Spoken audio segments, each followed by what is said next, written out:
ದೇವರ ವಾಕ್ಯವನ್ನು ನಾವು ಕೇಳುವಾಗ ಆ ವಾಕ್ಯ ಯಾವಾಗಲೂ ಕೂಡ ನೂತನವಾದಂಥ ಹೃದಯ, ನೂತನವಾದಂಥ ಆಲೋಚನೆಗಳುಳ್ಳವರಾಗಿ ನಾವು ಅದನ್ನು ಸ್ವೀಕರಿಸಬೇಕು. ಒಂದು ವೇಳೆ ಆ ನೂತನವಾದಂಥ ಆಲೋಚನೆ ಮನಸ್ಸು ನಮ್ಮಲ್ಲಿ ಇಲ್ಲದೆ ಹೋದರೆ ಎಷ್ಟೇ ವಾಕ್ಯ ಕೇಳಿದಾಗ್ಯೂ ನಮ್ಮ ಹೃದಯದಲ್ಲಿ ಅದು ಕಾರ್ಯಗಳನ್ನು ಮಾಡುವುದಿಲ್ಲ.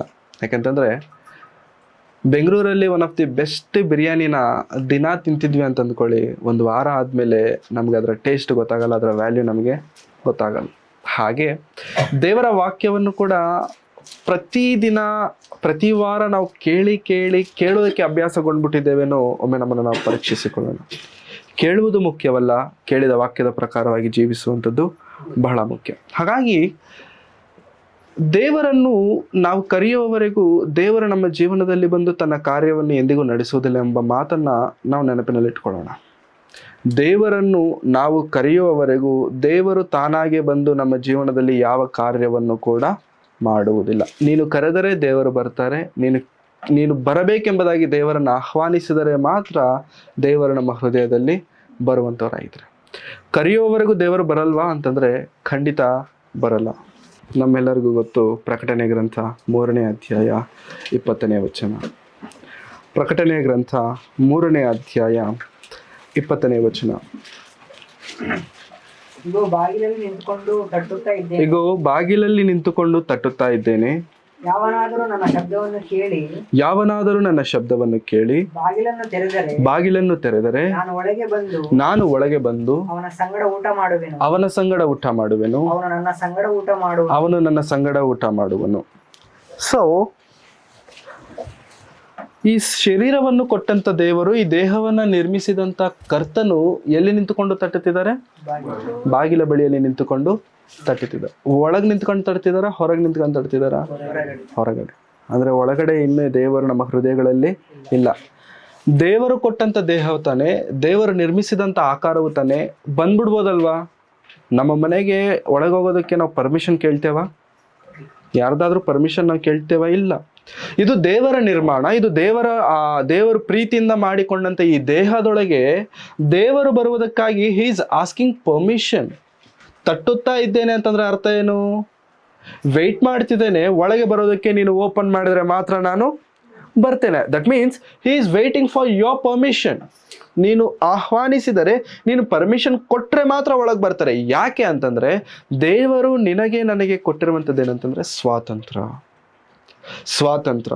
ಈ ಸ್ವಾತಂತ್ರ್ಯವನ್ನ ದೇವರು ಯಾವ ಮಟ್ಟಿಗೆ ಕೊಟ್ಟಿದ್ದಾರೆ ಅಂತಂದ್ರೆ, ನಿನ್ನ ಕೈಯಲ್ಲಿ ಪಾಪ ಮಾಡುವುದಕ್ಕೂ ಸ್ವಾತಂತ್ರ್ಯವಿದೆ, ಸರಿಯಾದಂಥ ದೇವರ ಕಾರ್ಯವನ್ನು ಮಾಡುವುದಕ್ಕೂ ಕೂಡ ಸ್ವಾತಂತ್ರ್ಯವು ಇದೆ. ಪಾಪದಲ್ಲಿರುವಾಗ ದೇವರೇ ನನ್ನನ್ನು ನೀನು ನೋಡ್ತಿದ್ಯಲ್ಲ, ಬಂದ್ಬಿಟ್ಟು ಕಾಪಾಡ್ಬಿಡು, ನಾನು ಕೇಳದೆ ಹೋದ್ರು ನನ್ನನ್ನು ರಕ್ಷಿಸ್ಬಿಡು ಅಂತಂದ್ರೆ ದೇವರು ಖಂಡಿತ ಬರಲ್ಲ. ದೇವರನ್ನ ನಾವು ಕರೆಯಬೇಕು, ನಮ್ಮ ಹೃದಯಗಳನ್ನ ದೇವರಿಗೆ ತೆರೆಯಬೇಕು. ಈಗ ಸತ್ಯವೇದದಲ್ಲಿ ಬರೆಯಲ್ಪಟ್ಟಂತ ಒಂದು ಒಳ್ಳೆಯ ವಚನ, ಪೇತ್ರನ ಬರೆದ ಮೊದಲನೆಯ ಪತ್ರಿಕೆ 2ನೇ ಅಧ್ಯಾಯ, ಪೇತ್ರನ ಮೊದಲನೆಯ ಪತ್ರಿಕೆ 2ನೇ ಅಧ್ಯಾಯ 9ನೇ ವಚನವನ್ನ ಸಂದೀಪ್ ಓದ್ತಾನೆ. ನೀವಾದರೂ ನಿಮ್ಮನ್ನು ಕತ್ತಳೆಯೊಳಗಿಂದ ಕರೆದು ತನ್ನ ಆಶ್ಚರ್ಯಕರವಾದ ಬೆಳಕಿನಲ್ಲಿ ಸೇರಿಸಿದಾತನ ಗುಣಾತಿಶಯಗಳನ್ನು ಪ್ರಚಾರ ಮಾಡುವವರಾಗುವಂತೆ ದೇವರಾದುಕೊಂಡ ಜನಾಂಗವು, ರಾಜವಂಶಸ್ಥರಾದ ಯಾಜಕರು, ಮೀಸಲಾದ ಜನವು, ದೇವರ ಸ್ವಕೀಯ ಪ್ರಜೆಯೂ ಆಗಿದೆ. ಸಾಕು. ಪೇತ್ರನು ದೇವರು ಆರಿಸಿಕೊಂಡಂತ ನಿಮ್ಮನ್ನು ಕುರಿತು ಹೇಳುತ್ತಿರುವಂತ ಮಾತು, ನೀವು ಎಂಥವರಾಗಿದ್ದೀರಾ ಅಂತಂದ್ರೆ ದೇವರಾದುಕೊಂಡ ಜನಾಂಗವು, ರಾಜವಂಶಸ್ಥರಾದ ಯಾಜಕರು, ಮೀಸಲಾದ ಜನವು, ದೇವರ ಸ್ವಕೀಯ ಪ್ರಜೆಯೂ ಆಗಿದ್ದೀರಿ. ದೇವರು ನಮ್ಮನ್ನು ರಕ್ಷಣೆಯ ಮೂಲಕವಾಗಿ ರಕ್ಷಣೆಯನ್ನು ಕೊಟ್ಟು ಇಟ್ಟಂತ ಸ್ಥಳ ಎಂಥದ್ದು, ಇಟ್ಟಂತ ಸ್ಥಾನ ಯಾವುದು ಅಂತಂದ್ರೆ ಮೀಸಲಾದ ಜನರು. ನೀವು ಆರಿಸಿಕೊಳ್ಳಲ್ಪಟ್ಟವರು, ರಾಜವಂಶಸ್ಥರು, ಯಾಜಕರು ಆಗಿದ್ದೀರ. ನೀವು ಯಾಜಕರು ಅಂತಂದ್ರೆ ಪೂಜಾರಿ. ಇವಾಗ ದೇವಸ್ಥಾನಗಳಿಗೆ ಹೋಗ್ತೇವೆ, ನಮ್ಮ ಸಹೋದರರು ಟೆಂಪಲ್ಸ್ಗೆ ಹೋಗ್ತಾರೆ. ಟೆಂಪಲ್ಸ್ಗೆ ಹೋದಾಗ ಅಲ್ಲಿರುವಂಥ ಪೂಜಾರಿ ಏನು ಕೇಳ್ತಾರೆ ಅಂತಂದರೆ, ನಿಮ್ಮ ಹೆಸರು, ನಿಮ್ಮ ಇದು ಎಲ್ಲ ಜಾತಕ ಎಲ್ಲ ಕೇಳಿಬಿಟ್ಟು ನಿಮ್ಮ ಪರವಾಗಿ ಅವರ ದೇವರ ಹತ್ರ ಹೋಗ್ಬಿಟ್ಟು ಇವರು ಪೂಜೆ ಮಾಡ್ತಾರೆ. ಹೌದಾ? ನಿಮ್ಮ ಪರವಾಗಿ ಪೂಜಾರಿ ದೇವರಿಗೆ ಪೂಜೆ ಮಾಡ್ತಾರೆ. ಡೈರೆಕ್ಟಾಗಿ ಮಾಡಲಿಕ್ಕೆ ನಮಗೆ ಪರ್ಮಿಷನ್ನು ಇಲ್ಲ. ಸೊ ಮಧ್ಯದಲ್ಲಿರುವಂತ ವ್ಯಕ್ತಿಯನ್ನ ಪೂಜಾರಿ ಅಂತ ನಾವು ಅಂದುಕೊಂಡರೆ, ದೇವರು ಕೂಡ ನಿಮ್ಮನ್ನು ನಮ್ಮನ್ನು ಯಾಜಕರು ಅಂತ ಹೇಳ್ತಿದ್ದಾರೆ. ಆ ಯಾಜಕರ ಕರ್ತವ್ಯವೇನಂತಂದ್ರೆ ಇತರರಿಗೋಸ್ಕರ ದೇವರನ್ನು ಪ್ರಾರ್ಥಿಸುವಂಥದ್ದು, ಇತರರಿಗೋಸ್ಕರ ದೇವರನ್ನು ಬೇಡುವಂಥದ್ದು ಅಂತ ಹೇಳುತ್ತಾ, ನೀವು ರಾಜವಂಶಸ್ಥರಾದ ಯಾಜಕರು ಅಂತ ಇದೆ ನೋಡಿ. ನೀವು ರಾಜವಂಶಸ್ಥರಾದ ಯಾಜಕರು, ಮೀಸಲಾದ ಜನವು, ದೇವರ ಸ್ವಕೀಯ ಪ್ರಜೆಯೂ ಆಗಿದ್ದೀರಿ. You are a selected people. ನೀವು ಆರಿಸಲ್ಪಟ್ಟಂತ ಜನಾಂಗ. ಇನ್ನು ಹೇಳ್ಬೇಕಂತಂದ್ರೆ ನಿಮ್ಮ ವಂಶ ಯಾವುದು ಗೊತ್ತಾ? ರಾಜವಂಶ. ನಿಮ್ಮದು ರಾಜವಂಶ. ರಾಜವಂಶದಲ್ಲಿ ಬಂದಂಥವ್ರು ಹೆಂಗಿರ್ಬೇಕು ಹೇಳಿ? ರಾಜರ ಮಕ್ಕಳು ಹೆಂಗಿರ್ತಾರೆ ಹೇಳಿ? ರಾಜರ ಮಕ್ಕಳು ರಾಜನ ನಂತರ, ರಾಜನ ಮರಣದ ನಂತರ ರಾಜನ ಸಿಂಹಾಸನವನ್ನು ಅಧಿಷ್ಠಾನಿಸುವಂತ ಸ್ಥಿತಿಗತಿಗಳಲ್ಲಿ ಇರ್ತಾರೆ. ಅವರ ಅರ್ಹತೆ, ಅವರ ಟಿವಿ ಆಗಲಿ, ಅವರ ಜ್ಞಾನವಾಗಲಿ, ಅವರ ಎಲ್ಲ ತಿಳುವಳಿಕೆಗಳಾಗಲಿ ಹೇಗಿರ್ತವೆ ಅಂತಂದ್ರೆ ರಾಜನಿಗೆ ಸರಿಸಮಾನವಾಗಿರುತ್ತವೆ. ಯಾಕಂತಂದ್ರೆ ಇವನು ರಾಜನ ಮಗ, ಈತನ ವಂಶ ರಾಜರ ವಂಶ. ಇವಾಗ ನಮ್ಮ ವಂಶ ಯಾವುದು? ಯಾರ ವಂಶ ಅಂತ ಪ್ರೇರೆ? ಶಾರೀರಿಕವಾಗಿನ ಆತ್ಮಿಕವಾಗಿನ? ಶಾರೀರಿಕವಾಗಿ ನಾವು ಯಾರು ರಾಜರಲ್ಲ. ಶಾರೀರಿಕವಾಗಿ ನಮಗೆ 1 ಎಕರೆ ಭೂಮಿನೂ ಕೂಡ ಭೂಮಿ ಮೇಲೆ ನಮಗೆ ಇಲ್ಲ. ಆದರೆ ನನ್ನ ಹೆತ್ತ ತಂದೆಯಾದಂಥ ದೇವರು, ಪರಲೋಕದಲ್ಲಿರುವಂಥ ದೇವರು ರಾಜನಾಗಿರುವುದರಿಂದ ಆ ರಾಜನಿಗೆ ಹುಟ್ಟಿದಂಥ ಮಕ್ಕಳಾದಂಥ ನೀವು ಏನಾಗಿದ್ದೀರಾ? ರಾಜರು ಅಂತಂದ ಮೇಲೆ ಎಂಥ ಕೆಲಸ ಮಾಡ್ಬೇಕು ಹೇಳಿ? ರಾಜನು ಅಂತಂದ್ಮೇಲೆ ಯಾವ ಕೆಲಸಗಳನ್ನ ಮಾಡ್ತಾನೆ? ಯಾವ ಕೆಲಸ? ರಾಜ್ಯವನ್ನು ಪರಿಪಾಲಿಸುವಂಥದ್ದು. ಆತನ ಕೈ ಕೆಳಗಡೆ ಆಳುಗಳಿರ್ತಾರೆ, ಆತನ ಆಜ್ಞೆಗಳನ್ನು ನೆರವೇರಿಸುವಂಥವ್ರು ಇರ್ತಾರೆ, ಆತನನ್ನ ಪ್ರೀತಿಸುವವರು ಇರ್ತಾರೆ. ಇಷ್ಟೇ ಬಿಟ್ರೆ ರಾಜ ಅಂದಿದ ತಕ್ಷಣ ನೆಲ ಒರೆಸ್ತಿದ್ದಾನೆ ಅಂದ್ಕೊಳ್ಳಿ. ರಾಜ ಅಂದಿದ ತಕ್ಷಣ ಏನಂತಾರೆ, ತಿಂದ ನಂತರ ಪೇಪರ್ಗಳೆಲ್ಲ ಎತ್ತುತ್ತಿದ್ದಾನೆ ಅಂದ್ಕೊಳ್ಳಿ. ಹೆಂಗಿರುತ್ತೆ? ರಾಜನ ಲೆವೆಲ್ ಏನು? ರಾಜನ ಪರಿಸ್ಥಿತಿ ಏನು? ರಾಜನು ರಾಜನಂತೆಯೇ ಇರಬೇಕು, ಕೆಲಸದ ಒಂಥರ ಇರಬಾರ್ದು. ರಾಜನು ರಾಜಂತರನೇ ಇರಬೇಕು, ದಾಸನ ಹಾಗೆ ಇರಬಾರದು. ದೇವರು ನಿಮ್ಮನ್ನು ನಮ್ಮನ್ನು ರಾಜ ವಂಶಸ್ಥರು ಅಂತ ದೇವರು ಪ್ರಬೋಧಿಸುತ್ತಾ ನಿಮ್ಮನ್ನು ನಮ್ಮನ್ನು ಹೆಚ್ಚಿಸುತ್ತಿರಬೇಕಾದ್ರೆ ನಾವು ಹೇಗಿರಬೇಕು? ರಾಜರಿಗೆ ತಕ್ಕಂತೆ ನಾವು ಮತ್ತೆ ಹೇಗಿದ್ದೇವೆ? ನಾವು ರಾಜವಂಶಸ್ಥರು ಅಂತ ನಿಮ್ಮನ್ನು ನಮ್ಮನ್ನು ನೋಡಿ ಹೇಳುವ ರೀತಿಯಲ್ಲಿ ಇದ್ದೇವಾ ಪ್ರೇರೆ? ನಮ್ಮ ಬದುಕಿನಲ್ಲಿ, ನಮ್ಮ ಜೀವನದಲ್ಲಿ ಏನಾಗ್ಬಿಟ್ಟಿದೆ ಅಂತಂದ್ರೆ, ದೇವರಿಗೆ ಕೊಡಬೇಕಾದಂಥ ಸ್ಥಾನಮಾನವನ್ನ ದೇವರಿಗೆ ಕೊಡುವುದನ್ನ ಬಿಟ್ಟು ಇತರರಿಗೆ ಕೊಡುವುದನ್ನ ನಾವು ಕಲ್ತ್ಕೊಂಡ್ಬಿಟ್ಟಿದ್ದೇವೆ. ನೀವು ಸ್ವಾತಂತ್ರ್ಯವನ್ನ ದೇವರು ಕೊಟ್ಟಿರುವಂಥದ್ದು ಯಾಕೆ ಅಂತಂದ್ರೆ ದಾಸರಾಗಿರಿ ಎಂಬುದಾಗಿ ಅಲ್ಲ, ರಾಜರಾಗಿರಬೇಕೆಂಬುದಾಗಿ ದೇವರು ಸ್ವಾತಂತ್ರ್ಯವನ್ನ ಕೊಟ್ಟಿದ್ದಾರೆ. ಆದರೆ ದೇವರು ಕೊಟ್ಟಂತಹ ಸ್ವಾತಂತ್ರ್ಯವನ್ನ ನಾವು ರಾಜರಾಗಿರೋದಕ್ಕೆ ಉಪಯೋಗಿಸುತ್ತಿಲ್ಲ, ದಾಸರಾಗಿರೋದಕ್ಕೆ ಉಪಯೋಗಿಸ್ತಿದ್ದೇವೆ. ಗಲಾತ್ಯದವರಿಗೆ ಬರೆದ ಪತ್ರಿಕೆ 4ನೇ ಅಧ್ಯಾಯ 7ನೇ ವಚನ. ದಿಲೀಪ್, ಹೀಗಿರುವಲ್ಲಿ ಇನ್ನು ನೀನು ದಾಸನಲ್ಲ, ಮಗನಾಗಿದ್ದಿ, ಮಗನಿಂದ ಮೇಲೆ ದೇವರ ಮೂಲಕ ಬಾಧ್ಯನೂ ಆಗಿದ್ದಿ. ಇನ್ನು ಮೇಲೆ ಏನಲ್ಲ ನೀನು ದಾಸನಲ್ಲ. ದಾಸನು ಅಂತಂದ್ರೆ ಒಬ್ಬರ ಅಡಿಯಲ್ಲಿ ನೀನಿಲ್ಲ, ನೀನು ಸ್ವತಂತ್ರನು. ನೀನು ಪಾಪದ ಅಡಿಯಲ್ಲಿ ನೀನು ಇಲ್ಲ. ನಿನಗೆ ಸ್ವಾತಂತ್ರ್ಯವನ್ನು ಕೊಟ್ಟಿದ್ದಾನೆ. ಸ್ವಾತಂತ್ರ್ಯವನ್ನ ಕೊಟ್ಟ ನಂತರ ದಾಸತ್ವ ನಮ್ಮಲ್ಲಿ ಇಲ್ಲದೆ ಇದ್ದ ಮೇಲೆ ನಾವು ಏನಾಗಿದ್ದೇವಂತೆ? ನೀನು ದಾಸನಲ್ಲ, ಮಗನಾಗಿದ್ದಿ. ಯಾರ ಮಕ್ಕಳು ನಾವು? ಯಾರ ಮಕ್ಕಳು ಪ್ರೇರೆ? ದೇವರ ಮಕ್ಕಳಾದಂತ ನಾವು ದೇವರಿಗೋಸ್ಕರ ಬದುಕ್ತಿದ್ದೇವಾ? ದೇವರ ಮಕ್ಕಳಾದಂತ ನಾವು ದೇವರಿಗೋಸ್ಕರ ಜೀವಿಸುತ್ತಿದ್ದೇವಾ? ಮನೆಗೆ ಚೇರ್ ತಂದ್ಕೊಂಡ್ವಿ ಅನ್ಕೊಳ್ಳಿ. ಯಾಕೆ ತಂದ್ಕೊಂಡ್ವಿ ಚೇರು? ಕೂತ್ಕೊಳ್ಳೋದಕ್ಕೆ ಚೇರ್ ತಂದ್ಕೊಂಡು ಹೇಗಿದೆ ಚೆಕ್ ಮಾಡೋಣ ಅಂತ ಕೂತ್ಕೊಳ್ಳೋ ಅಷ್ಟರಲ್ಲಿ ನಮ್ಮ ಮನೇಲಿರುವಂತ ಬೆಕ್ಕು, ಕಕ್ಕು, ಏನಂತಾರೆ, ನಾಯಿನೋ ಯಾವುದೋ ಒಂದು ಪ್ರಾಣಿನೋ ಬಂದ್ಬಿಟ್ಟು ಅದರಲ್ಲಿ ಕಕ್ಕ ಮಾಡ್ಬಿಟ್ಟು ಹೋಯ್ತು ಅನ್ಕೊಳ್ಳಿ, ಗಲೀಜ್ ಮಾಡ್ಬಿಟ್ಟು ಹೋಯ್ತು ಅನ್ಕೊಳ್ಳಿ. ಏನಂತ ಕಳ್ತೀವಿ? ಆ ಬೆಕ್ಕನ, ನಾಯಿನ, ಪ್ರಾಣಿನ ಏನಂತ ಬೈಕೋತೀವಿ? ಎಲ್ಲೂ ಸಿಕ್ಕಿಲ್ವಾ ಜಾಗ ಇದಕ್ಕೆ? ಅದು ಯಾವ್ದಿದು ಹೊಸದು. ನಾನು ಕೂತ್ಕೋಬೇಕು ಅಂತ ನಾನು ತಂದುಕೊಂಡೆ. ನಾನು ಕೂತ್ಕೋಬೇಕಂತ ತಂದುಕೊಂಡಿರುವಂತ ಸೋಫಾನೋ ಚೇರೋ ಯಾವುದೋ ಒಂದನ್ನ ಇದೇನ್ ಮಾಡ್ಬಿಟ್ಟಿದೆ? ಈಗ ಗಲೀಜ್ ಮಾಡ್ಬಿಟ್ಟಿದೆ. ಅಂದ್ರೆ ನಾನು ಕೂತ್ಕೊಳ್ಳೋಕೆ ಆಗದಂತೆ ಇದು ಅದನ್ನ ಮಾಡ್ಬಿಟ್ಟಿದೆ. ಅಂದಿದ ತಕ್ಷಣ ನಮ್ಗೆ ಏನ್ ಬರುತ್ತೆ? ಕೋಪ ಬರುತ್ತೆ. ದೇವರು ನಿನ್ನನ್ನು ನನ್ನನ್ನು ಮಾಡಿಕೊಂಡಿರುವಂಥದ್ದು, ಸೃಷ್ಟಿಸಿಕೊಂಡಿರುವಂಥದ್ದು ಯಾಕೆ ಅಂತಂದ್ರೆ ನಿನ್ನ ಮೂಲಕ ದೇವರು ಘನ ಹೊಂದಬೇಕೆಂಬುದಾಗಿ, ನಿನ್ನ ಮೂಲಕ ದೇವರು ಮಹಿಮೆ ಹೊಂದಬೇಕೆಂಬುದಾಗಿ ದೇವರು ನಿನಗೆ ನನಗೆ ಈ ದೇಹವನ್ನ ಕೊಟ್ಟಿದ್ರೆ, ಈ ದೇಹವನ್ನ ಏನ್ ಮಾಡ್ಕೊಂಡ್ಬಿಟ್ಟಿದ್ದೇವೆ ಗೊತ್ತಾ ಪ್ರಿಯರೇ? ಹೇಗಾದ್ರೆ ಬಂದ್ಬಿಟ್ಟು ಗಲೀಜ್ ಮಾಡ್ಬಿಟ್ಟು ಹೋಯ್ತಲ್ಲ, ನಾವು ನೀವು ಕೂಡ ಗಲೀಜ್ ಮಾಡ್ಕೊಂಡ್ಬಿಟ್ಟಿದ್ದೇವೆ. ದೇವರಿಗೆ ಉಪಯೋಗಕರವಾಗದೇ ಇದ್ದಂತೆ ನಾವು ಅದನ್ನ ಮಾಡ್ಕೊಂಡು ಬಿಟ್ಟಿದ್ದೇವೆ. ದೇವರ ಆಲೋಚನೆಗಳು ನಿಮ್ಮ ನಮ್ಮ ಬದುಕಿನಲ್ಲಿ ಇಲ್ಲಿದ್ದರೆ ನಾವು ದೇವರ ಚಿತ್ತವನ್ನ ಇಲ್ಲಿಟ್ಟಿದ್ದೇವೆ. ಅಂದ್ರೆ ದೇವರ ಪ್ರಣಾಳಿಕೆಗಳು ನಮಗೆ ಸರಿಯಾಗಿ ಅರ್ಥ ಆಗಿಲ್ಲ ಪ್ರಿಯರೇ. ದೇವರ ಉದ್ದೇಶಗಳು ನಮಗೆ ಸರಿಯಾದಂಥ ರೀತಿಯಲ್ಲಿ ಅರ್ಥ ಆಗಿಲ್ಲ. ಯಾರಾದ್ರೂ ಒಂದು ಕಟ್ಟು ಕೊತ್ತಂಬರಿ ಹಿಡ್ಕೊಂಡು ಹೋಗ್ತಿದಾರೆ ಅಂದ್ಕೊಳ್ಳಿ, ಕೊತ್ತಂಬರಿ ಸೊಪ್ಪು ಹಿಡ್ಕೊಂಡು ಹೋಗ್ತಿದಾರೆ. ಕೇಳಿದ್ವಿ, ಏನಿವತ್ತು ಒಂದು ಕಟ್ಟು ಪೂರ್ತಿ ಹಿಡ್ಕೊಂಡು ಹೋಗ್ತಿದ್ಯಾ ಅಂತ ಕೇಳಿದಾಗ, ಏನೋ ಗೊತ್ತಿಲ್ಲ ಸುಮ್ಮನೆ ಹಿಡ್ಕೊಂಡು ಹೋಗ್ತಿದ್ದೀನಿ ಅಂತಾನೆ ಯಾರಾದ್ರು? ಸುಮ್ಮನೆ ಹಿಡ್ಕೊಂಡು ಹೋಗ್ತಿದ್ದೀನಿ ಅಂತಾರ ಯಾರಾದ್ರು? ಒಂದು 20 ರೂಪಾಯಿ ಕೊಟ್ಟು ತಗೊಳ್ಳೋ ಕೊತ್ತಂಬರಿ ಸೊಪ್ಪು ಒಂದು ಕಟ್ಟಿಗೆನೆ ಸುಮ್ಮನೆ ಹಿಡ್ಕೊಂಡು ಹೋಗದೇ ಇರುವಂತ ನೀನು, ನಿನಗೆ ನನಗೋಸ್ಕರ ಈ ವಿಶ್ವವನ್ನ ಉಂಟು ಮಾಡಿ ಭೂಮಂಡಲವನ್ನೇ ತಿರುಗಿಸುತ್ತಿರುವಂತ ದೇವರು ನಿನಗೆ ನನಗೆ ಈ ದೇಹವನ್ನ ಕೊಟ್ಟಿದ್ದಾರೆ ಅಂತಾರ? ಸುಮ್ಮನೆ ಕೊಟ್ಟಿದ್ದಾರಾ? ಸುಮ್ಮನೆ ಕೊಟ್ಟಿದ್ದಾರಾ? ಇದರ ಹಿಂದೆ ದೇವರ ಅನಾದಿ ಸಂಕಲ್ಪವಿದೆ, ಇದರ ಹಿಂದೆ ದೇವರ ಚಿತ್ತವಿದೆ, ಇದರ ಹಿಂದೆ ದೇವರ ಮಹಾ ಪ್ರಣಾಳಿಕೆ ಇದೆ. ಆ ಪ್ರಣಾಳಿಕೆ ಏನಂತಂದ್ರೆ ನಿನ್ನ ಮೂಲಕ ದೇವರು ಹೆಚ್ಚಿಸಲ್ಪಡಬೇಕು, ನಿನ್ನ ಮೂಲಕ ದೇವರಿಗೆ ಘನತೆ ಬರಬೇಕು, ನಿನ್ನ ಮೂಲಕ ದೇವರಿಗೆ ಗೌರವ ಸಿಗಬೇಕು. ನಿನ್ನನ್ನು ನೋಡಿದಾಗ ದೇವರು ಹೆಮ್ಮೆ ಪಡಬೇಕು. ಎಸ್, ಹಿ ಈಸ್ ಮೈ ಸನ್. ನಿನ್ನನ್ನು ನೋಡಿದ ತಕ್ಷಣ ದೇವರಿಗೆ ಒಂದು ರೀತಿಯಾದಂಥ ಗರ್ವ ಬಂದ್ಬಿಡಬೇಕು. ಎಸ್, ಹಿ ಈಸ್ ಮೈ ಸನ್. ಯಾಕಂತಂದ್ರೆ ನಾನು ಉಂಟು ಮಾಡಿದಂಥ ಉದ್ದೇಶವನ್ನ ತಿಳಿದುಕೊಂಡು ಆ ಉದ್ದೇಶಕ್ಕೆ ತಕ್ಕಂತೆ ಬದುಕ್ತಿದ್ದಾನೆ. I have created you for the reason. You should know the reason why I have created you. ನಾನು ನಿನ್ನನ್ನು ಉಂಟು ಮಾಡಿದಂಥ ಉದ್ದೇಶವನ್ನ ನೀನು ತಿಳಿದುಕೊಳ್ಳಬೇಕು. ಒಂದು ವೇಳೆ ತಿಳ್ಕೊಂಡಿಲ್ಲ ಅಂತಂದ್ರೆ you are use for nothing. You are use for nothing. ಪ್ರೇರೆ, ದೇವರಿಗೆ ನಮ್ಮ ಬದುಕಿನಲ್ಲಿರುವಂಥ ಉದ್ದೇಶ ಬಹಳ ಬಹಳ ಬಹಳ ದೊಡ್ಡದು. ಎಷ್ಟು ದೊಡ್ಡದು ದೇವರೇ ಅಂತಂದ್ರೆ, ಎಷ್ಟು ದೊಡ್ಡದು ಅಂತಂದ್ರೆ, ದೇವರು ನಮ್ಮನ್ನ ಹೇಗಿರಬೇಕು ಅಂತ ಅಂದ್ಕೊಳ್ತಿದ್ದಾರೆ ಅಂತಂದ್ರೆ, ನೀವು ನನಗೋಸ್ಕರ ಉಪಯೋಗಿಸಲ್ಪಡಬೇಕು. ಫಾರ್ ಎಕ್ಸಾಂಪಲ್, ಚಿಕ್ಕ ಉದಾಹರಣೆ ಕೊಡ್ತೇನೆ. ಪೆನ್ ಯೂಸ್ ಮಾಡ್ತಿದ್ದೀವಿ ಅನ್ಕೊಳ್ಳಿ, ಸ್ಕೂಲ್ಗೆ ಹೋಗ್ಬೇಕಾದ್ರೆ ಪೆನ್ಗಳನ್ನ ಯೂಸ್ ಮಾಡ್ತಿದ್ವಿ. ಇವಾಗಾದ್ರೆ ಒಂದು ಪೆನ್ ಆಗಿದ ತಕ್ಷಣ ಅದನ್ನ ಬಿಸಾಕ್ಬಿಡ್ತಾರೆ. ಅವಾಗ ಆಗಲ್ಲ. ಒಂದು ಪೆನ್ ತಗೊಂಡ್ರೆ ರೀಫಿಲ್ ಮಾತ್ರ ರೀಫಿಲ್ ಮಾಡ್ಕೊಳ್ತಿದ್ವಿ ಅದನ್ನ, ಹೌದಾ? ರೀಫಿಲ್ಸ್ ಇಟ್ಕೊಳ್ತಿದ್ವಿ. ಪೆನ್ ಬಾಡಿ ಅದೇ ಇರುತ್ತೆ, ಅದು ಖಾಲಿ ಆಗಿದ ತಕ್ಷಣ ರೀಫಿಲ್. ಪೆನ್ ಚೇಂಜ್ ಮಾಡಲ್ಲ, ಬಾಡಿ ಚೇಂಜ್ ಮಾಡಲ್ಲ, ಅದು ಮಾತ್ರ ಪೈಪ್ ಒಳಗಡೆ ಇರುತ್ತಲ್ಲ, ಇಂಕ್ ಮಾತ್ರ ಚೇಂಜ್ ಮಾಡುತ್ತೆ.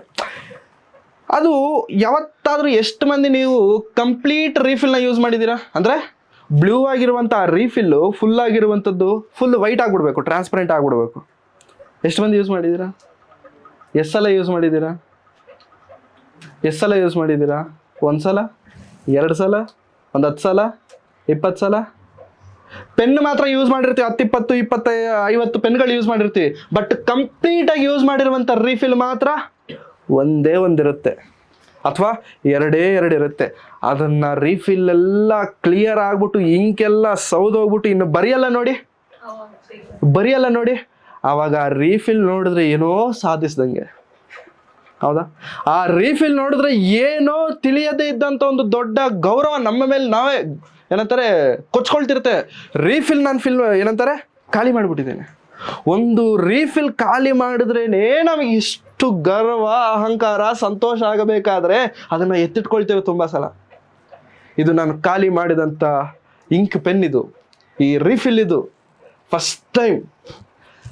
ನನ್ನ ಹತ್ರ ಇರುವಂಥ ಕೆಟ್ಟ ಅಭ್ಯಾಸ ಏನಂತಂದರೆ, ಯಾವುದೂ ಕೂಡ ನಾನು ಕಂಪ್ಲೀಟಾಗಿ ಬರೆಯಲ್ಲ. ಕಂಪ್ಲೀಟಾಗಿ ಬರೆದಿದ್ದು ಯಾವುದೂ ಇಲ್ಲ. ರಬ್ಬರ್ ಇದ್ರೆ ರಬ್ಬರ್ ಕಂಪ್ಲೀಟಾಗಿ ಉಜ್ಜಿದ್ದಿಲ್ಲ, ಪೆನ್ ಇದ್ರೆ ಪೆನ್ ಕಂಪ್ಲೀಟಾಗಿ ಬರೆದಿದ್ದಿಲ್ಲ, ಪೆನ್ಸಿಲ್ ಇದ್ರೆ ಪೆನ್ಸಿಲ್ ಕಂಪ್ಲೀಟಾಗಿ ಬರೆದಿದ್ದಿಲ್ಲ. ಒಂದು ನಾನಾದರೂ ಕಳ್ಕೊಳ್ತೀನಿ, ಎರಡನೇದು ಯಾರಾದರೂ ನನ್ನ ಹತ್ರ ಕಿತ್ಕೊಂಡ್ಬಿಡ್ತಾನೆ. ಇದು 2ರಲ್ಲಿ ಯಾವುದೋ ಒಂದು ನಡೆಯುತ್ತೆ. ಕಂಪ್ಲೀಟಾಗಿ ಯೂಸ್ ಮಾಡಿದ್ದೇ ಇಲ್ಲ. ಒಂದು ಸಲ ಮಾತ್ರ ಬರೀಲೇಬೇಕು ಅಂತ ಫಿಕ್ಸ್ ಆಗಿ ಪೆನ್ ತಗೊಂಡಾಗಿಂದ ಎಲ್ಲ ರಫ್ ನೋಟ್ ಬುಕ್ಕಿಗೂ, ಕ್ಲಾಸ್ ನೋಟ್ ಬುಕ್ಕಿಗೂ, ಎಲ್ಲ ಬುಕ್ಗಳಿಗೂ ಅದನ್ನೇ ಯೂಸ್ ಮಾಡಿದೆ. ಒಂದು ದಿನ ಬಂತು ಬರೀತಿಲ್ಲ. ಏನು ಬರೀತಿಲ್ಲ ಅಂತ ತೆಗೆದು ನೋಡಿದ್ರೆ ವೈಟ್ ಆಗ್ಬಿಟ್ಟೈತೆ, ಫುಲ್ಲು ಡಮ್ಮಿ ಆಗ್ಬಿಟ್ಟೈತೆ. ಖುಷಿ ಆಯಿತು. ಇಮಿಡಿಯೇಟಾಗಿ ರೀಫಿಲ್ ತೆಗೆದೆ, ಬ್ಯಾಗಲ್ಲಿ ಇಟ್ಟೆ. ಬ್ಯಾಗಲ್ಲಿ ಇಟ್ಟು ಯಾಕೆ ಅಂತಂದರೆ ಇದು ನಾನು ಫಸ್ಟ್ ಟೈಮ್ ಖಾಲಿ ಮಾಡಿದಂಥ ರೀಫಿಲ್ ಅಂತ ನೆನಪು ಮಾಡ್ಕೊಳ್ಳೋದಕ್ಕೆ. ಇಟ್ಟು ಬ್ಯಾಗ್ ಅಡಿಗೆಯಲ್ಲಿ ಚಟ್ನಿ ಆಗಿ ಹೋಯ್ತದು.